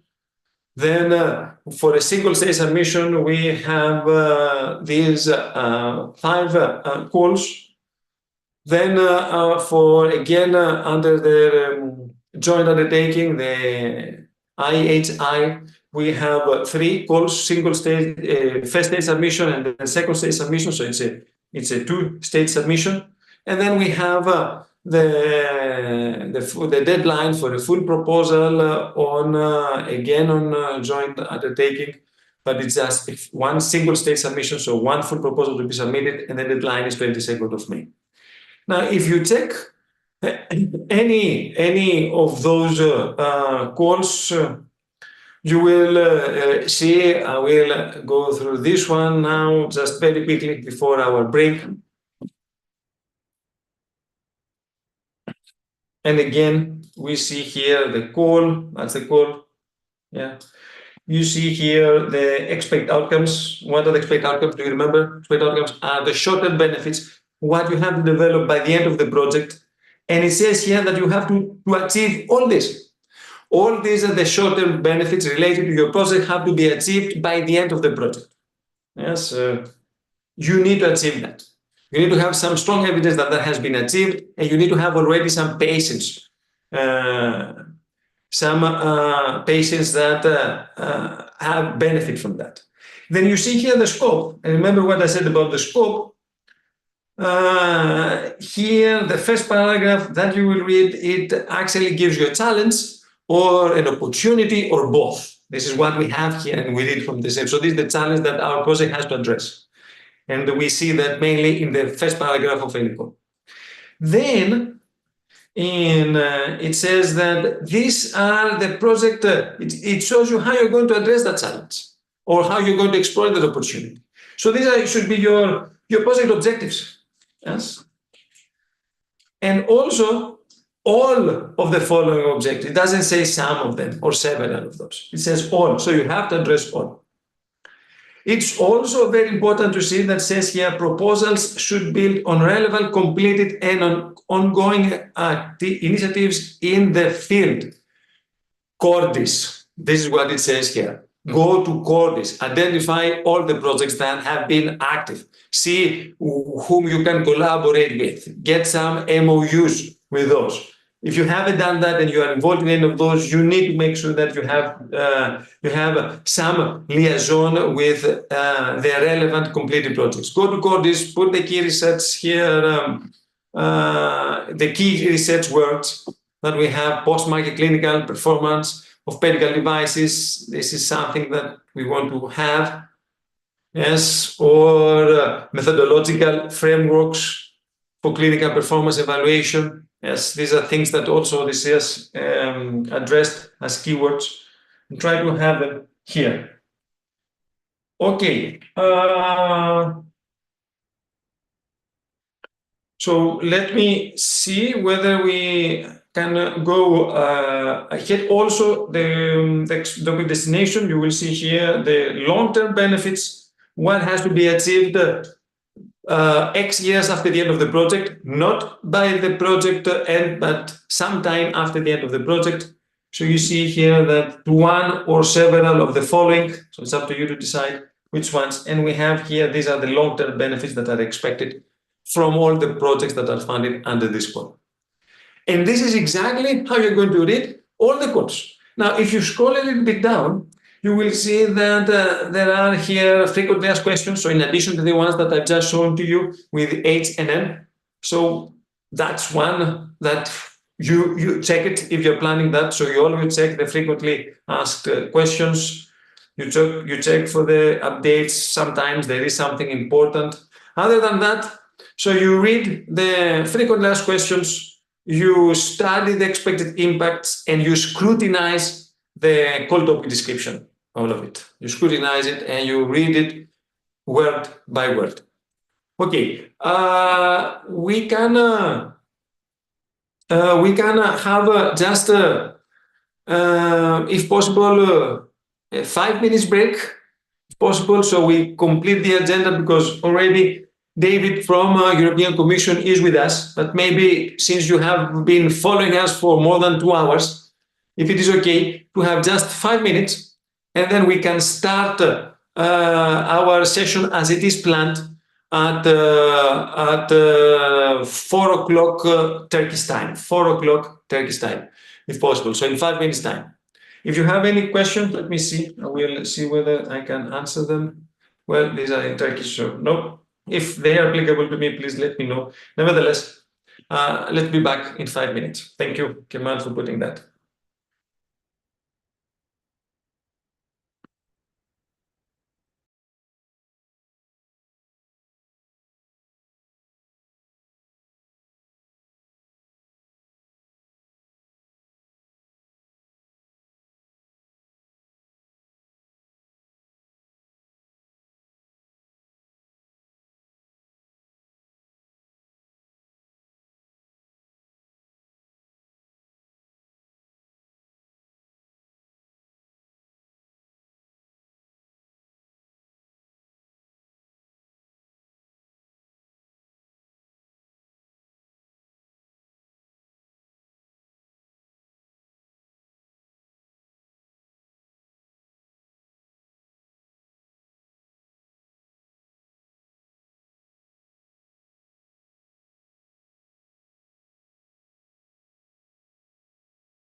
Okay, I think we can begin.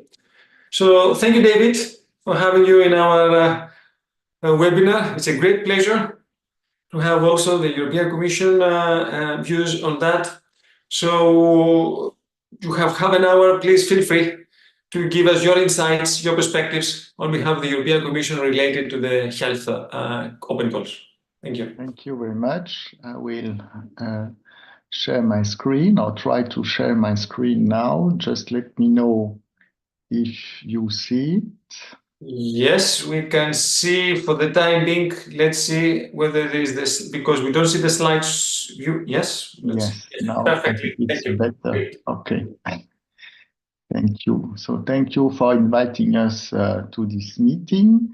I think indeed I realize now that because I attend also the talk of Nikolaos, that you know a lot already on the program. So this presentation here is a bit global, of course, but I think it's important to understand what is behind the writing of the work program. So writing a topic, because it's also part of how you have to indeed prepare a proposal, and then I will explain a bit what is going on when proposals are evaluated by experts, what is taken into account. And I will also speak a little bit of what is going on after, when you have a successful project for funding. I mean, what are the good practices, let's say, in order to further leverage the output of the projects. So my name is David Gansberg. I'm coming from the Health and Digital Executive Agency, which is an agency that has been created. I don't know if you are familiar with it.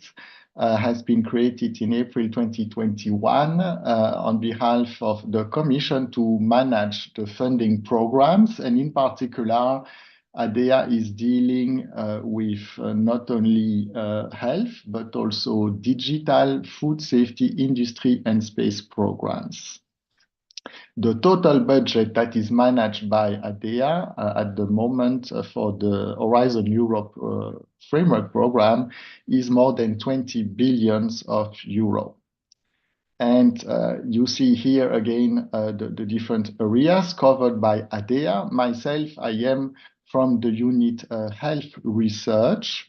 So I will mainly speak about the Horizon Europe program, and more particularly the cluster 1, which is about health. So completely at the end of at the left side here of the slide.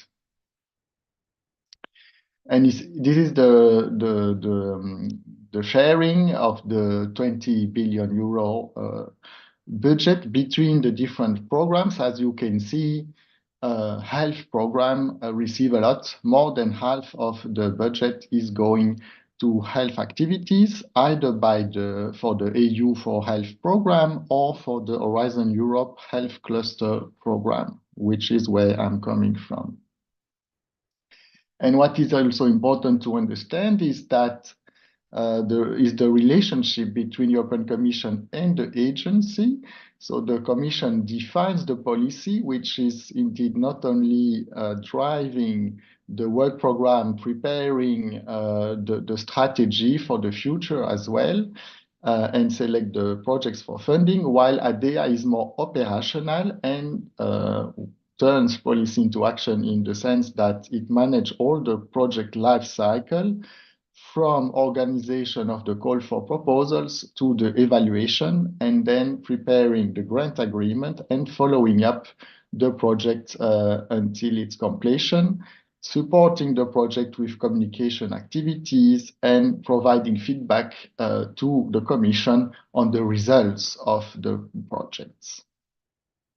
And ADEA, because of the breadth of the activities, so not only health, but also digital, space, industry, and food, depends on 6 different Directorate General. Of course, for today, the main Directorate General involved in the program Cluster 1 Health Research is DG RTD, Research and Innovation, DG Santé, DG ERA, and DG Connect.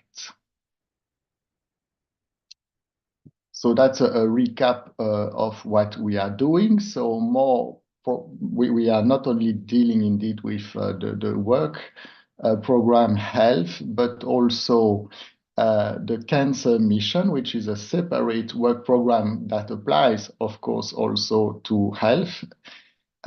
We organize the evaluation, as I said, and we prepared the grant agreements. And to give you an idea, at the moment, we have still from Horizon 2020, 306 projects ongoing.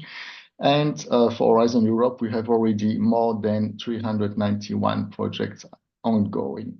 The average size of the grant is about 8 million projects on average. So there are many, as you will see, many videos, tutorials online on the funding and tenders portal mainly to help you to understand what is the Horizon Europe work program, what it wants to achieve, and how it is destined to achieve this. So this is, I suppose you know this very well, is the structure of the Horizon Europe work program. So again, we are focusing today in the Pillar 2, health, the first cluster health there that you can see in red. But there are funding opportunities, as is what mentioned, for other part of the work program, like the EDCTP, like the Innovative Health Initiative, and so on. And voila, the work program, again, is a structure into topics and calls for proposal.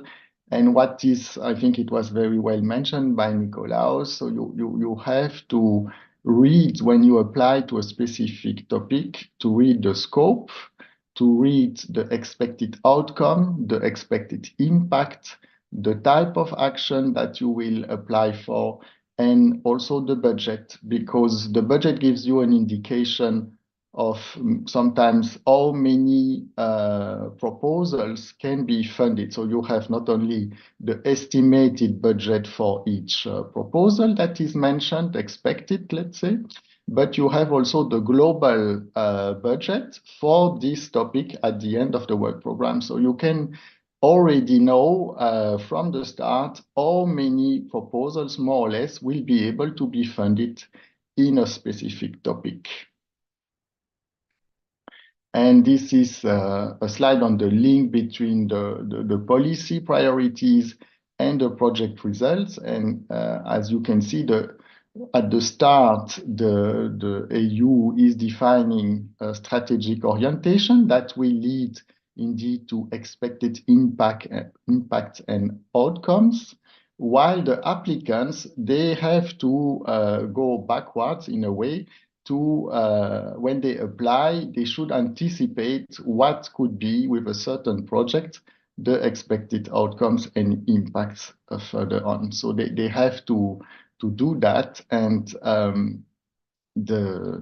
all this, as you will see, can be found again on the websites.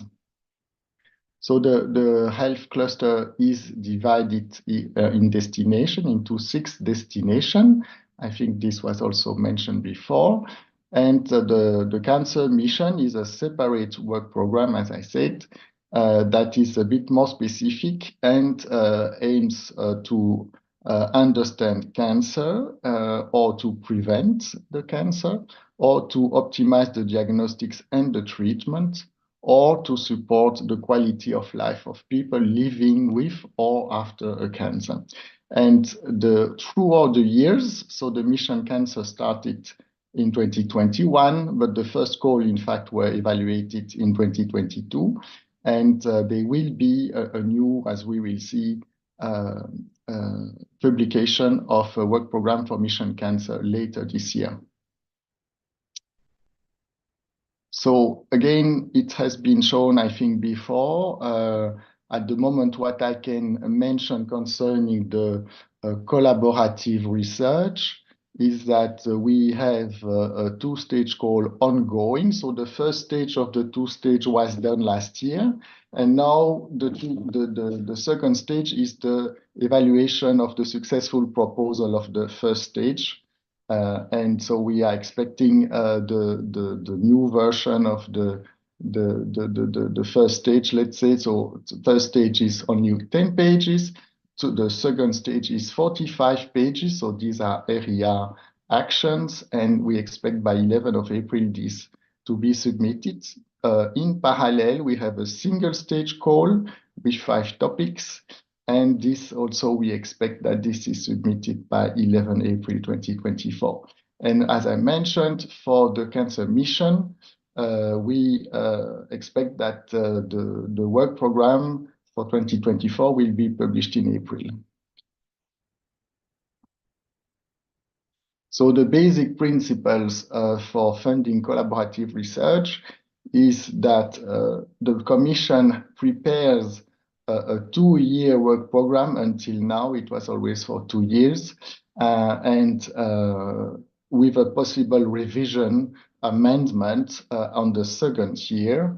And the specificity of the collaborative research is that there are minimum 3 independent legal entities from 3 different EU member states or associated countries. The novelty on that point in Horizon Europe is that you need at least 1 member state plus 2 member states or associated member states. This is a small difference as compared to Horizon 2020. The partners from the third countries are welcome to participate. As I mentioned, they are single stage call, meaning that you immediately submit a 45-page application, or you have 2-stage calls if the call is broader.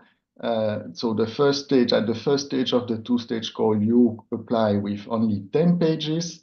And in that case, you only evaluate, as we will see, 2 criterion, which are the excellence and the impact, while in the single stage or the second stage of the 2-stage, you evaluate 3 criterion, which are excellence, impact, and implementation. The proposals are evaluated by independent experts. There is a minimum of 3 experts that evaluate each proposal. There is no higher number of experts, so we can have also proposal evaluated by 5 experts or more eventually. It depends on the complexity of the proposal and of the action, of course. As I mentioned, every proposal is evaluated for excellence, impact, and implementation, but only at the first stage of the 2-stage, we only consider excellence and impact. Every proposal is, of course, submitted to an ethics screening when it is successful. So all proposals at threshold or above threshold are submitted to an ethics screening at the Commission, because we only want to fund, of course, ethical research. And then there is what we call the grant agreement preparation, where the proposal becomes a grant agreement. So there are some manipulation to make in the system, and the preparation of this grant, it should be completed 8 months after the closure date of the publication of the call. And the last point is that every project, of course, is followed by ADEA, project officer, along the time, and the reports of each project is usually after 12 months or 18 months. This was mentioned before. There are different types of grants, like research and innovation activities, coordination and support actions, or co-funded partnerships, and there are different rates of reimbursement for these different grants. So this again has been mentioned before, that you need to identify not only the suitable topic and funding type you want, you must be sure that you really understand what you're applying to. You can find a lot of information on Cordis of what has been already funded before.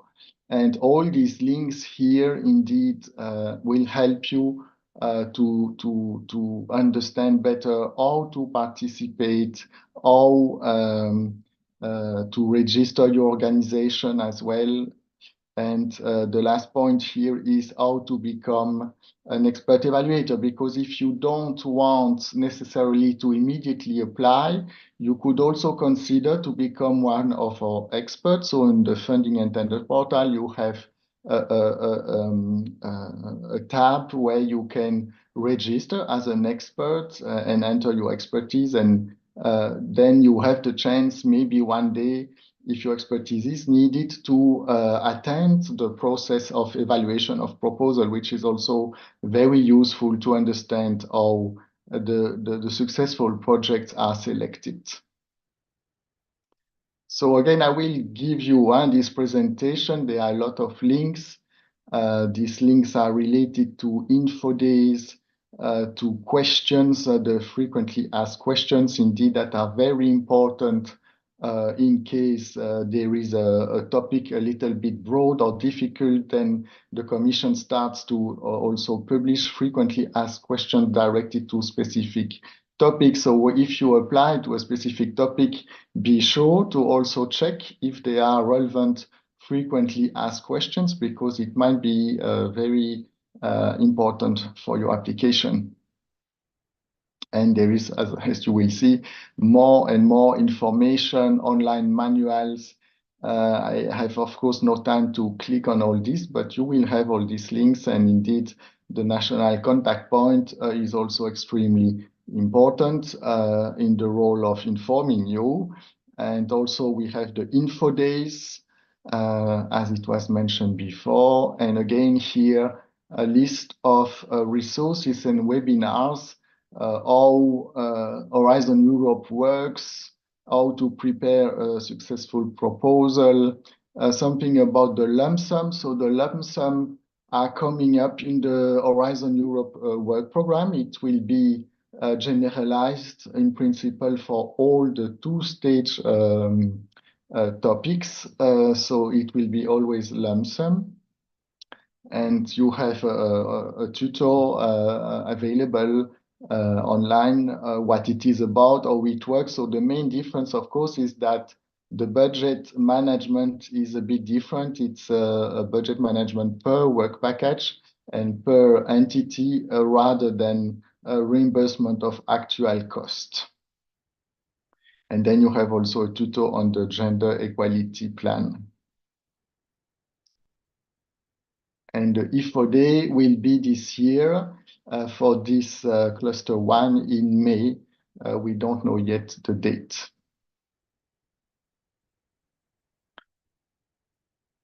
But you can already look at the info day for the mission. So that was the mission cancer and all the other missions, of course. That is also available online to have an idea of how this is organized and what kind of information you can get from this day. And this is the program of the info day that we had in 2023. So it is divided by destination, as you can see.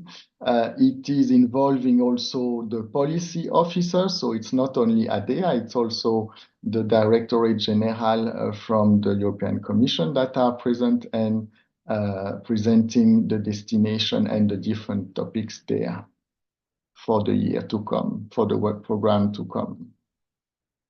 And finally, there are also brokerage events that can help you to understand what is expected. And indeed, I think we will hear after me the HNN 3.0 initiative. So that will probably organize something in 2024. Voila. and again linked. So all this is online and available to you to consult. Alors, it was mentioned before the success rate, of course, of the calls. Of course, it depends always on the number of proposals that we receive and the budget. This is how it will work. So, but you can see that for 2021 and 2022 here, the success rate was not so bad, I would say. So between, let's say, 17% and 32% nearly. Which is not too bad, because in the past the success rate were about 10% sometimes. So I think here there is a big effort on the budget side, and for the 23 calls for proposal here, the average is nearly 20% as well. And yeah, for 2024 we are in the middle, so there we have a success rate that is very low for the single stage. So this is the first stage of the single stage. So for the first stage, we have received more than 1,000 proposals of 10 pages each, and they were all evaluated. And you can see that only 138 were invited to stage 2. But in fact, the success rate should be counted also on the second stage. So on the 138, we have to see how many will be funded in the end. And this part now is about so what is going on during the evaluation. So when you apply with a proposal, what is going on the ADEA side? So the first thing we do when the call is closing, so in this case, for instance, on 11th of April, we have the single stage calling and also the second stage of the two-stage closing. We will check for the admissibility. And therefore, there are a minimum number of pages, for instance, depending on the type of action, but they are also, we check that the applications are completed, they are readable, accessible, and printable, and then we have also eligibility, which means that the call for the condition of the calls are respected. So one of the conditions for all the calls is that for collaborative research is that you have at least one member state and two other member states or independent of associated member states represented. But you can have in each call different conditions sometimes, like we had call in the past where they should be the involvement of a specific country. For instance, when like Canada, Australia, or Brazil, I remember that we had calls on this when we want to cure a specific disease or something like that. So this is always written in the call condition. Now I will look a little bit with you at the process of the evaluation. So as I mentioned, basically there are three different evaluation criteria: excellence, impact, and quality and efficiency of implementation.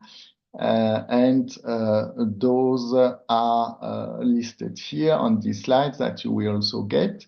So in excellence, the experts that are judging the proposals are looking at the project, the clarity and pertinence of the project's objective, if the proposal goes beyond the state of the art, the soundness of the methodology, if there is consideration of the gender dimension and open science practices mainly.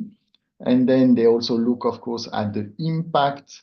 And there you look at the credibility of the pathway to achieve the outcome and impacts that are described in the work program. And they also look for impact at the measures to maximize the expected outcome and impacts. Finally, they look at the implementation, and there they look at the quality and effectiveness of the work plan, at the risk mitigation plan, at the work package, the deliverables, so the structure really of the plan, and the capacity also of each participant and the added value of all the participants in a consortium. And this is the same criterion that are evaluated by the expert for the coordination and support actions. The main difference is that in excellence, we also look at the expert look at the clarity and pertinence of the objective, but they also look at the quality of the proposed coordination and support measures. So because this is a coordination and support action. On top of these three criteria, so excellence, impact, and implementation, the experts also look at the proposal for additional questions, and these are listed here. So they have to answer if the proposal is in scope, as defined in the topic work program, if there is exceptional funding needed for this proposal. For instance, exceptional funding is international organizations like WHO or EMBL are not automatically eligible for funding. Therefore, if they are in there, we ask the expert if the presence of these organizations is absolutely essential in order to complete the project. Then, of course, there are questions about the use of human embryonic stem cells or human embryos. There are questions on activities not eligible for funding, to the exclusive focus on civil application of the proposal. If the proposal respects the do not significant harm principle, which is mainly something about the contamination of the environment, and also if the proposal involves artificial intelligence, in this case, if it is a yes, the robustness of the artificial intelligence should be explained in the part of excellence of the proposal. On top of that, if you are planning to do a clinical study or a clinical trial, there is a template that is there and that you can upload as an annex to your proposal. So this annex is highly recommended to be uploaded at the second stage of a two-stage call or in the single-stage call if you are performing a clinical study or a clinical trial, because you are limited in 45 pages at that step. And we want that the description of these clinical studies or clinical trials are as detailed as possible. And therefore, the template is indeed asking you to really explain what are the primary and secondary endpoint of your trial, if how many patients are involved, how many centers, how many countries, and so on. So you gain, there is no limit of page for this annex, and therefore you can gain a significant number of significant space in the writing of your proposal if you describe your clinical study in this template rather than in the core of the 45 pages proposal. And here you have also the definition at the moment in this template of what we mean by a clinical study, which is any systematic prospective or retrospective collection and analysis of health data obtained from individual patients or healthy persons in order to address scientific questions related to the understanding, prevention, diagnosis, monitoring, or treatment of a disease, a mental illness, or a physical condition. So after you will potentially be on the funding list or the reserve list of a call, the factor of success for large collaborative EU projects that we are funding depends on great leadership. So the coordinator should really have a vision and be able to motivate all the participants. The management should be excellent for these projects because it is nearly a full-time job. So in general, these projects are extremely big. The number of participants is ranging from 5 to 20 or sometimes 50 participants. So the coordinator indeed will be the key person in order to make the project a success, because he or she has to follow constantly what is going on in the project, and should ensure, of course, the commitment and cohesion of the consortium. In that respect, of course, a good relationship with the funding agency, so the project officer, which is responsible for your project in ADEA, should be ensured, because it's always important to warn us very early and regularly of the progress or the problem you might have in your project. So this is really the good practice, let's say, in order to achieve something at the end of the project, that everything is running smoothly.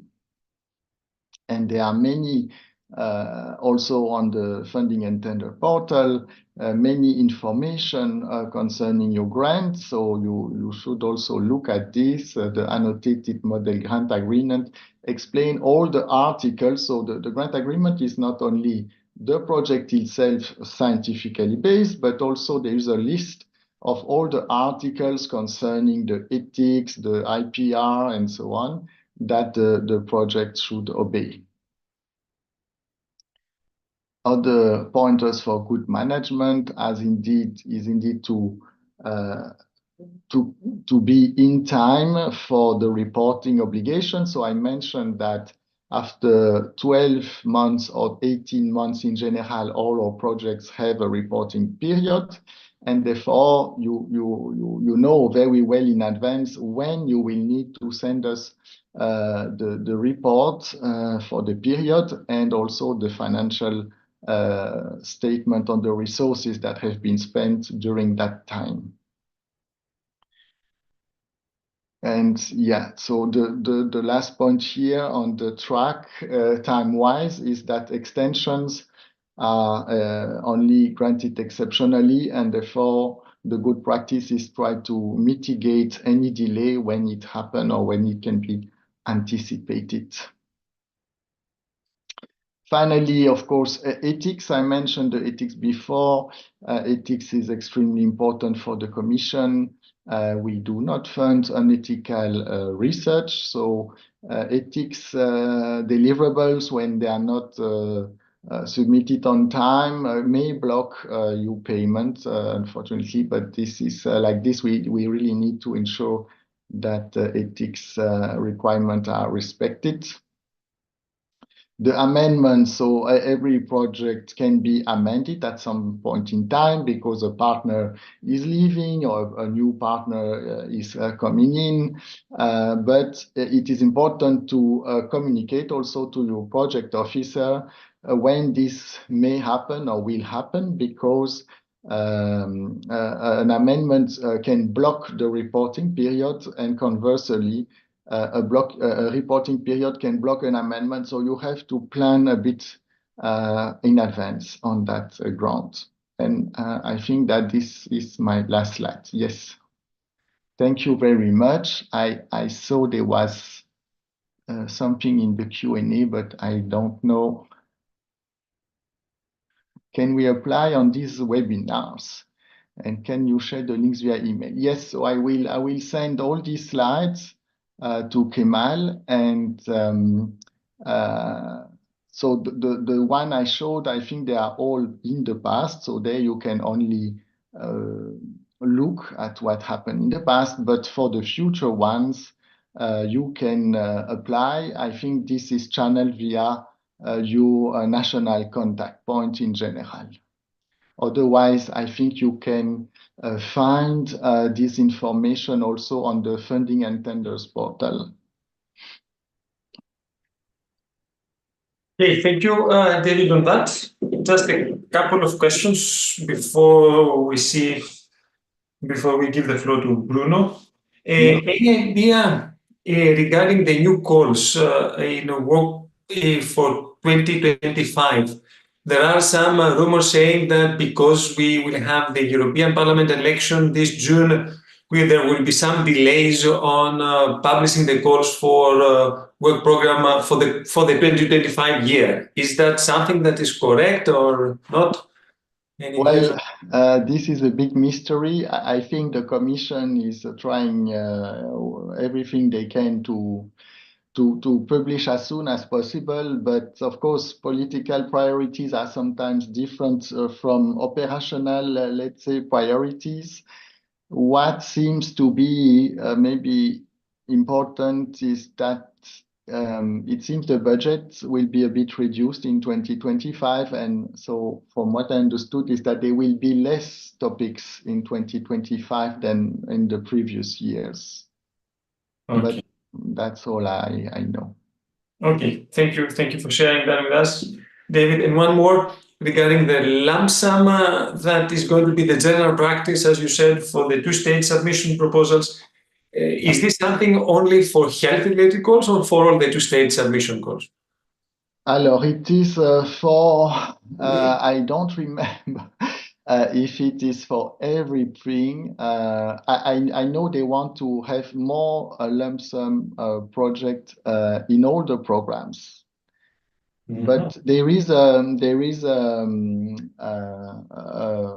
rising curve, I would say. So at the moment, I think we are about like 15% of the calls are lump sum and so on, and they want to reach 50%, something like that, for the whole all the work programs that are funded. So voilà, what was announced for cluster 1 is that all the two-stage topics from now on will be lump sum, but it can be that with the new commission, this might change again. I don't know. I mean, voilà. We have to see how things will develop. The change of a commission is always a kind of uncertainty period. Of course, we also like stability, so I hope that we are not changing constantly the priorities, but you never know. Thank you. Thank you for sharing that with us. That is also useful. Okay, David, I don't know whether there are any other questions from anyone from the audience. As far as I can see, not just one more. Then to take advantage of you, sorry.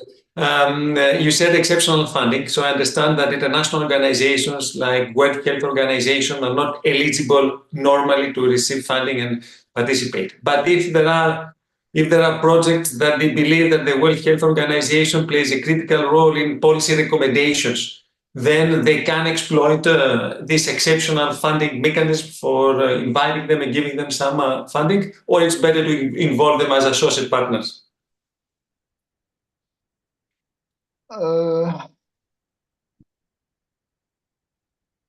I think that it is better when they really have a prominent role, something that, because if they have a policy role, as you mentioned only, I would say it may come, this kind of role may come only at the end or towards the middle of the project. So I'm not sure that the experts would declare this as absolutely necessary.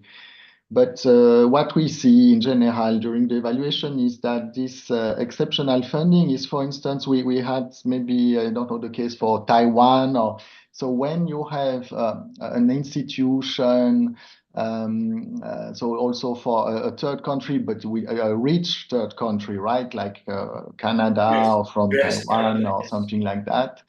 that have a unique database. So you are studying a disease which is only present maybe in certain countries, and they have a specific database concerning that is not existing anywhere else.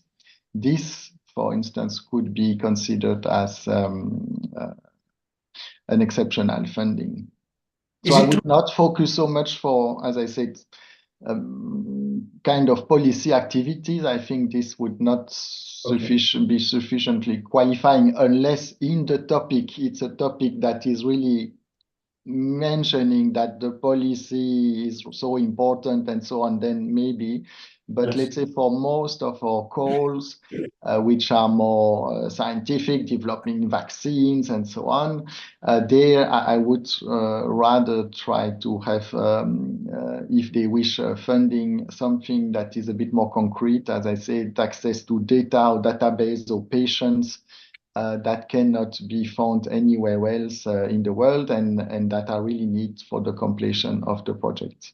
Okay, and my last question from my side, is there any bilateral agreement between US and EU specifically for the health calls? So that means that companies based in US organization can apply in health calls as full partners because we can apply in their own ones. Is that? Yes, this is correct. So the US beneficiaries can apply for funding. Yeah, that is clear.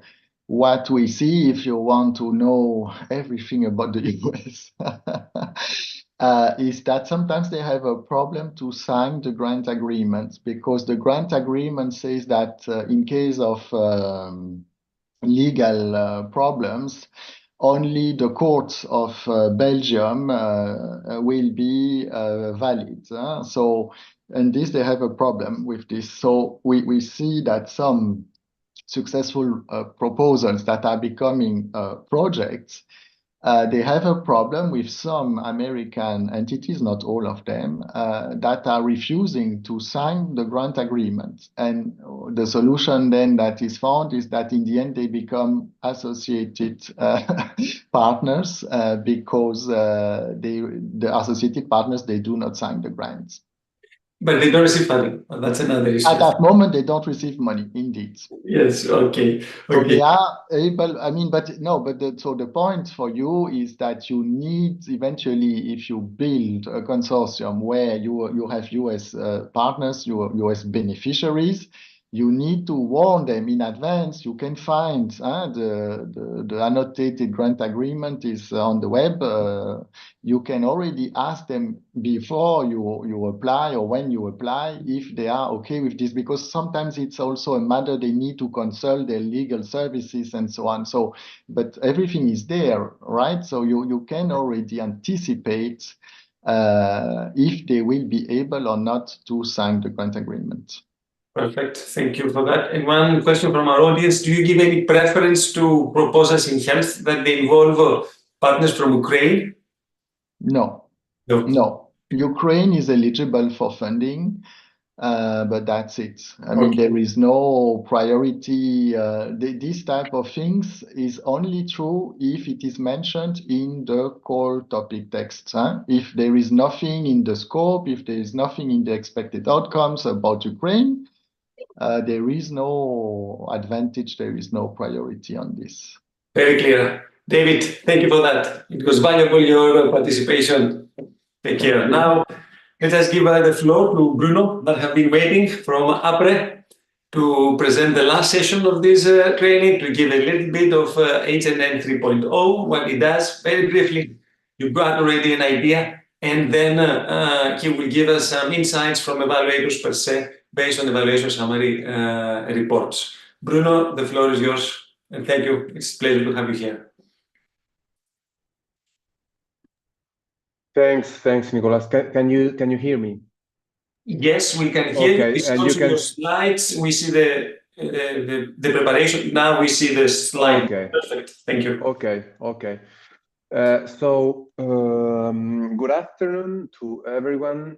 Thanks to the first of all, thanks to the organizers, thanks to Nicolas for this kind invitation for this workshop of today. I will present myself very briefly. My name is Bruno Maurenz. I'm the coordinator of the European National Contact Point Network for Cluster 1 NCPs, for Cluster 1 Health NCPs. I'm also Cluster 1 Health NCP in Italy, and also as well for Cluster 5 for EIT, the European Innovation and Technology Institute, and also for missions.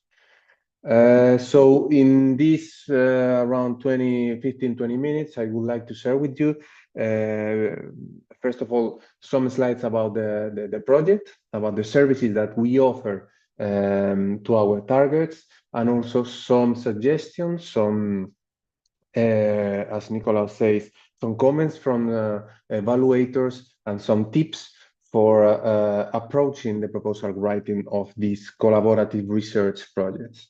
So the Health NCP Network 3.0, which is the network of national contact points for Cluster 1 Health, is composed by, you see here, we are around 17 partners in the project, including also 2 associated partners, which are Switzerland and also UK. Obviously, we have mainly in the project 2 different targets. We have all a series of activities and products dedicated especially for NCPs, for Cluster 1 NCPs. And then we have in parallel all a series of parallel activities and products just for applicants. So we, as you will see later on, we organize activities, we prepare documents, guidelines, not only for NCPs, Cluster 1 NCPs, but also we target stakeholders, we target applicants on the health research community. I'm not going to detail how the project is structured in work package, in activities, but the main issue that I would like to share with you is that we have these 2 different targets, NCPs and applicants. So I will focus today on the activities that are especially focused on applicants, on stakeholders. From one side, we have activities that are especially dedicated to stakeholders in the way of, you already maybe are familiar with brokerage events. So this kind of networking events that we organize together with the info days that the Commission organized. So when the Commission publishes new calls, a new work program, there is also usually the day after of the info day, there is an event for brokerage, for networking, for looking for partners. In the last years, we organized this event virtually. So there is this platform in which you can register and you can look for partners, and you can also meet with them virtually. So these are very useful for looking for partners. Then we organize, obviously, some kind of information days, information activities for share with applicants, with the stakeholders, specific topics about the Cluster 1 Health. We can, organize info days about, I don't know, legal and financial issues, clinical trials, ethical aspects. There is, a huge list of topics that we are already covering since the beginning of the project. We also organize workshops, specific workshops for applicants, like, for example, about proposal writing or evaluation process of the projects, clinical trials as well. So you can check all these activities also on our website. I will share with you later on the link of our website. And we target also, we have a specific activities targeting widening countries. So under this slot of activities, we organize all these information actions, workshops, brokerage, etc., specifically for widening countries. So these are also a very core activity of our project.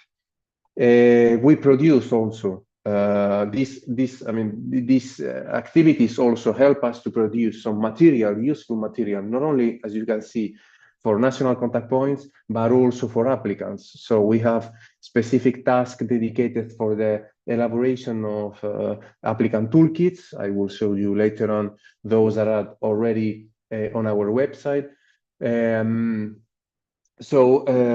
We focus mainly on how and improve, let's say, the knowledge and improve also the capacity of applicants to understand the goals, to understand how these projects, these proposals should be written, and how also they can have more visibility, international visibility. This is a very important issue because we can be excellent in doing research, but if we are missing this international visibility, it's much more difficult not to get into this kind of international collaborative research projects. So also we help on this issue of the international visibility. You can see some examples, annotated templates, some fact sheets, online tutorials, guidelines, documents, Q&A. So you can see here some of these tools that we already produced, and they are available to all in our website. So they are completely public. You can see we gather all the questions and answers that are done during the Informations Day. Organized by the European Commission. So we gather all the questions and answers from the officer from the European Commission. So this is also very useful to understand better the content and how to approach also a specific call. You can see also that we produce annotated templates regarding the clinical trials. You see that there is the annex for if you, decide to carry out clinical trials in your project. You may know that you have also to upload a specific annex for these clinical studies. So we also produce this annotated template for clinical studies with all the suggestions, comments, examples. So very useful to those that are thinking about to carry out a clinical trial inside the project. Some guidelines, for example, for partner search, for also synergies with other European programs. So the differences, for example, you see from Horizon Europe, let's say Cluster 1 Health, and EU for Health, so the other European program that cover also health research. We are also preparing, you see, a pitch, let's say, fact sheet for widening countries. So we are continuously producing also these kind of tools that are very useful for applicants. So this is, the section in our website where you can find all these tools, supporting tools. So we are continuously uploading this kind of material in our website. So we have, as I said, some materials for NCPs, and then we have some materials for applicants, for the public. So here you can see some examples on the material that we already produced. We publish also webinars that we organize also for stakeholders, for applicants. So you can see also the registration of the recording of the webinars. So here you have all the information, and also you have our calendar with all the relevant events that are related to health research. Deadline for calls, and also even our project activities, for the public. So here you can find relevant events, news, calls that are relevant in health research. And this is all available, public available on our website. This is another screenshot of the website, so you can see, as an example, some calls. In this case, for a partnership, even for other initiatives, not only Cluster 1 Health. You can see also EDCTP3, which is related with developing countries in South Africa, in Africa Sub-Saharan. So we gather all the relevant calls that are linked to health research. So this is for some words for the project, for the activities that we carry out within this HNN 3.0, the network of Cluster 1 Health NCPs. And obviously, I was asked also to cover some issues regarding the topics and tricks that could be helpful for some applicant that would like to prepare and also to understand in general the proposal writing, the proposal preparation. So very quickly, you may know that the proposal is divided in two parts. Part A, which is the administrative part, with the budget, with the administrative information from partners, the ethical questionnaire, and then we have the part B, which is the technical and scientific part. So this is the content. I leave you also the link you can see on the bottom on the left, the link to the standard proposal template for research and innovation actions, which are the most common type of scheme of funding on Cluster 1 Health. And you can see also the content for the part B, which are divided, as already mentioned before, in the three evaluation criteria: excellence, impact, and also implementation. In general, we are talking about maximum 45 pages. If we are under a lump sum topic, we have to consider that the limit will be 50 pages. So the part A is you have to fill in online, and then the part B is a Word file that you download and you start writing together with the other partners, and then you transform the Word in PDF, and then you upload on the portal the part B. I enter in the meeting, I mean, at the very end, so I don't know if you already talked about this, but this is the evaluation criteria. And so these are the main points, the main issues that will be commented, will be evaluated by the experts when you submit your project. So you have to be very clear to cover all these specific aspects within each evaluation criteria: excellence, impact, and implementation. So, I mean, these are the most important things that you should have in mind when you start writing a project, even as a coordinator or even as a partner. These aspects should be very, very well described and very clear for the evaluators. So these are, I would like to share with you this slide because this is very important for approaching the proposal writing. All these issues are very, very important. So when you submit a proposal, obviously, the coordinator will receive an evaluation with all the comments from all the different evaluators. So a single proposal will be evaluated on average from 3 to 5 evaluators with different curriculum, with different backgrounds. So it means that, for example, your proposal will be evaluated by a doctor or let's say engineer, business manager, informatic person, and also maybe a psychologist. So it means that your proposal is not a scientific paper. You should find a more, let's say, neutral, a more divulgative language in order to cover the 3 evaluation criteria. So just to remind you that this is not a scientific paper. The proposal is not a scientific paper. Obviously, you and the excellence, especially, you should be more, let's say, technical, but the proposal is not, I repeat, a scientific paper. These are, I mean, some suggestions and some, let's say, errors that you should try to avoid. regarding the objectives, you see, should be quantifiable, should be, let's say, smart.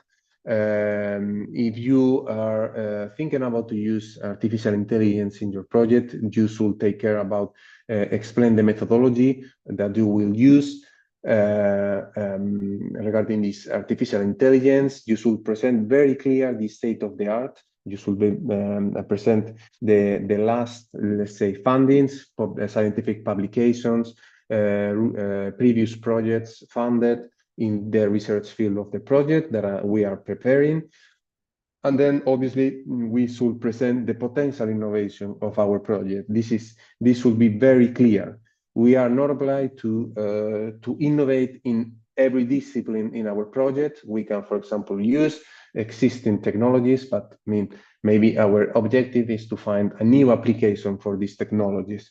But in any case, we should be very clear in explaining which are the innovations of our project, in which disciplines, in which aspects our project is going beyond the state of the art.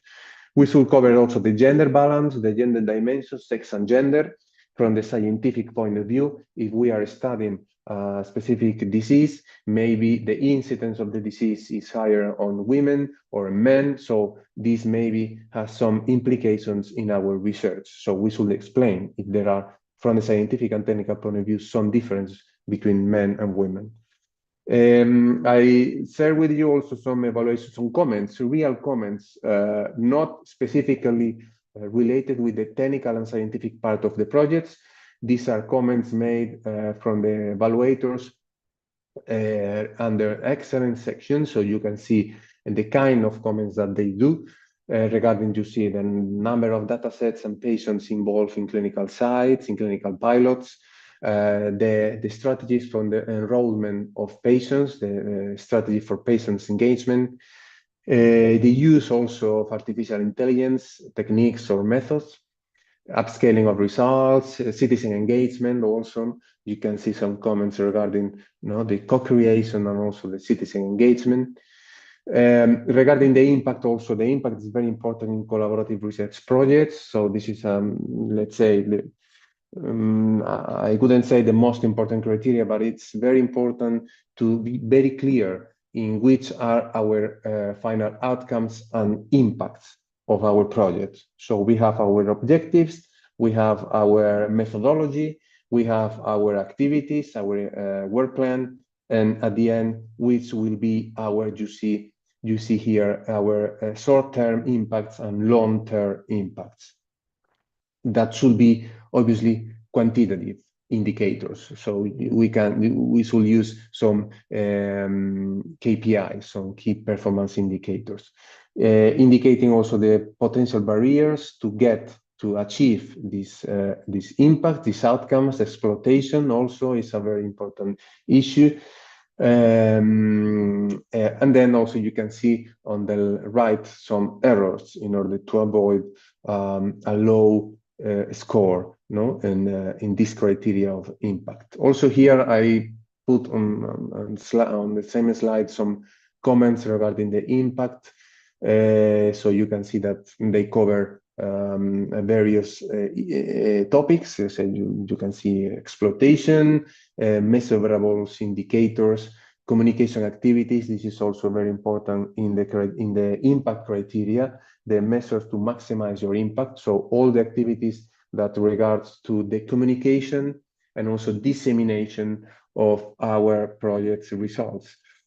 Wider impacts also, we have to think also of other potential impacts of our project, like, for example, environmental impacts, economic, political, or even strategical impacts.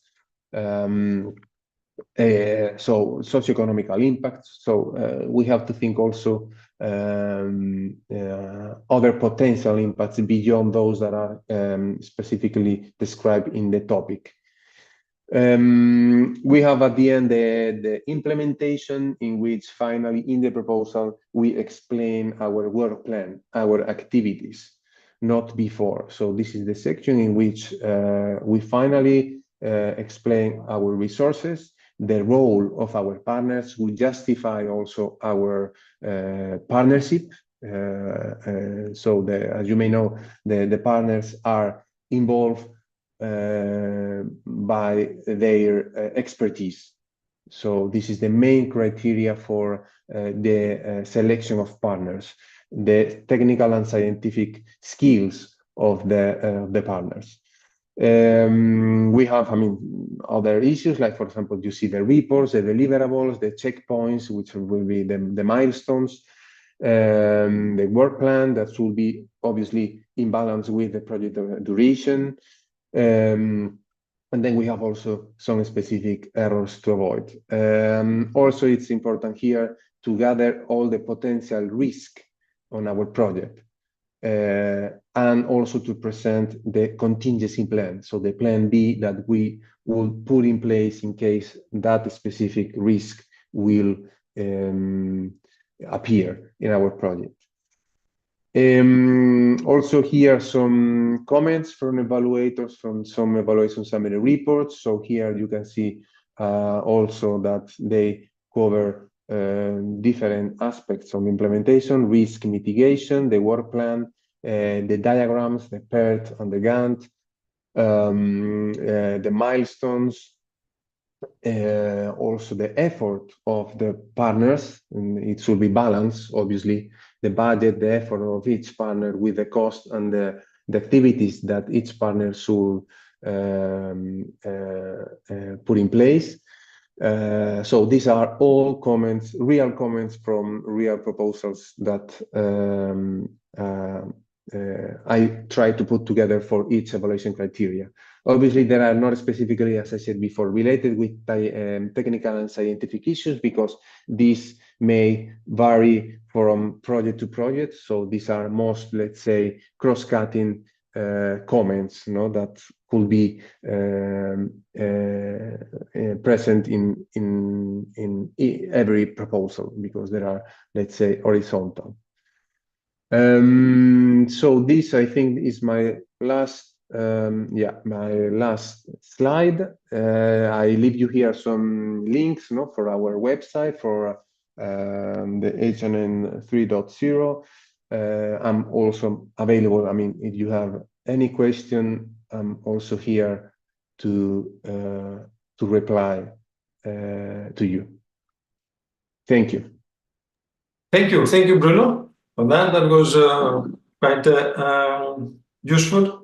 Also, we really like the feedback from the evaluators. I guess when you say don't, because you have included also don'ts. If, for example, in this slide here, I think the first one is forget the contingency plan. I don't know whether we should forget or we should forget the contingency plan. No. Obviously, it means that you cannot forget the contingency plan. You cannot have too many deliverables. So this is the meaning. Sorry if it's not so clear, but Okay, so we definitely need a contingency plan by far, and we don't need too many deliverables and etc. Okay, that's exactly clear. Now, perfect, and the whole presentation is extremely useful. I don't know whether we have any other questions from the audience. I don't see anything. So what I would like to give the final remark either to our team leader Odysseas or to Serkan, the National Contact Point of Health, for the closing remarks. Hello again. I would like to thank all of you for your kind participation and for your kind input. Thank you very much. You're welcome. Thanks, everyone. Keep up the good work. As always. Take care. Bye-bye. Bye-bye.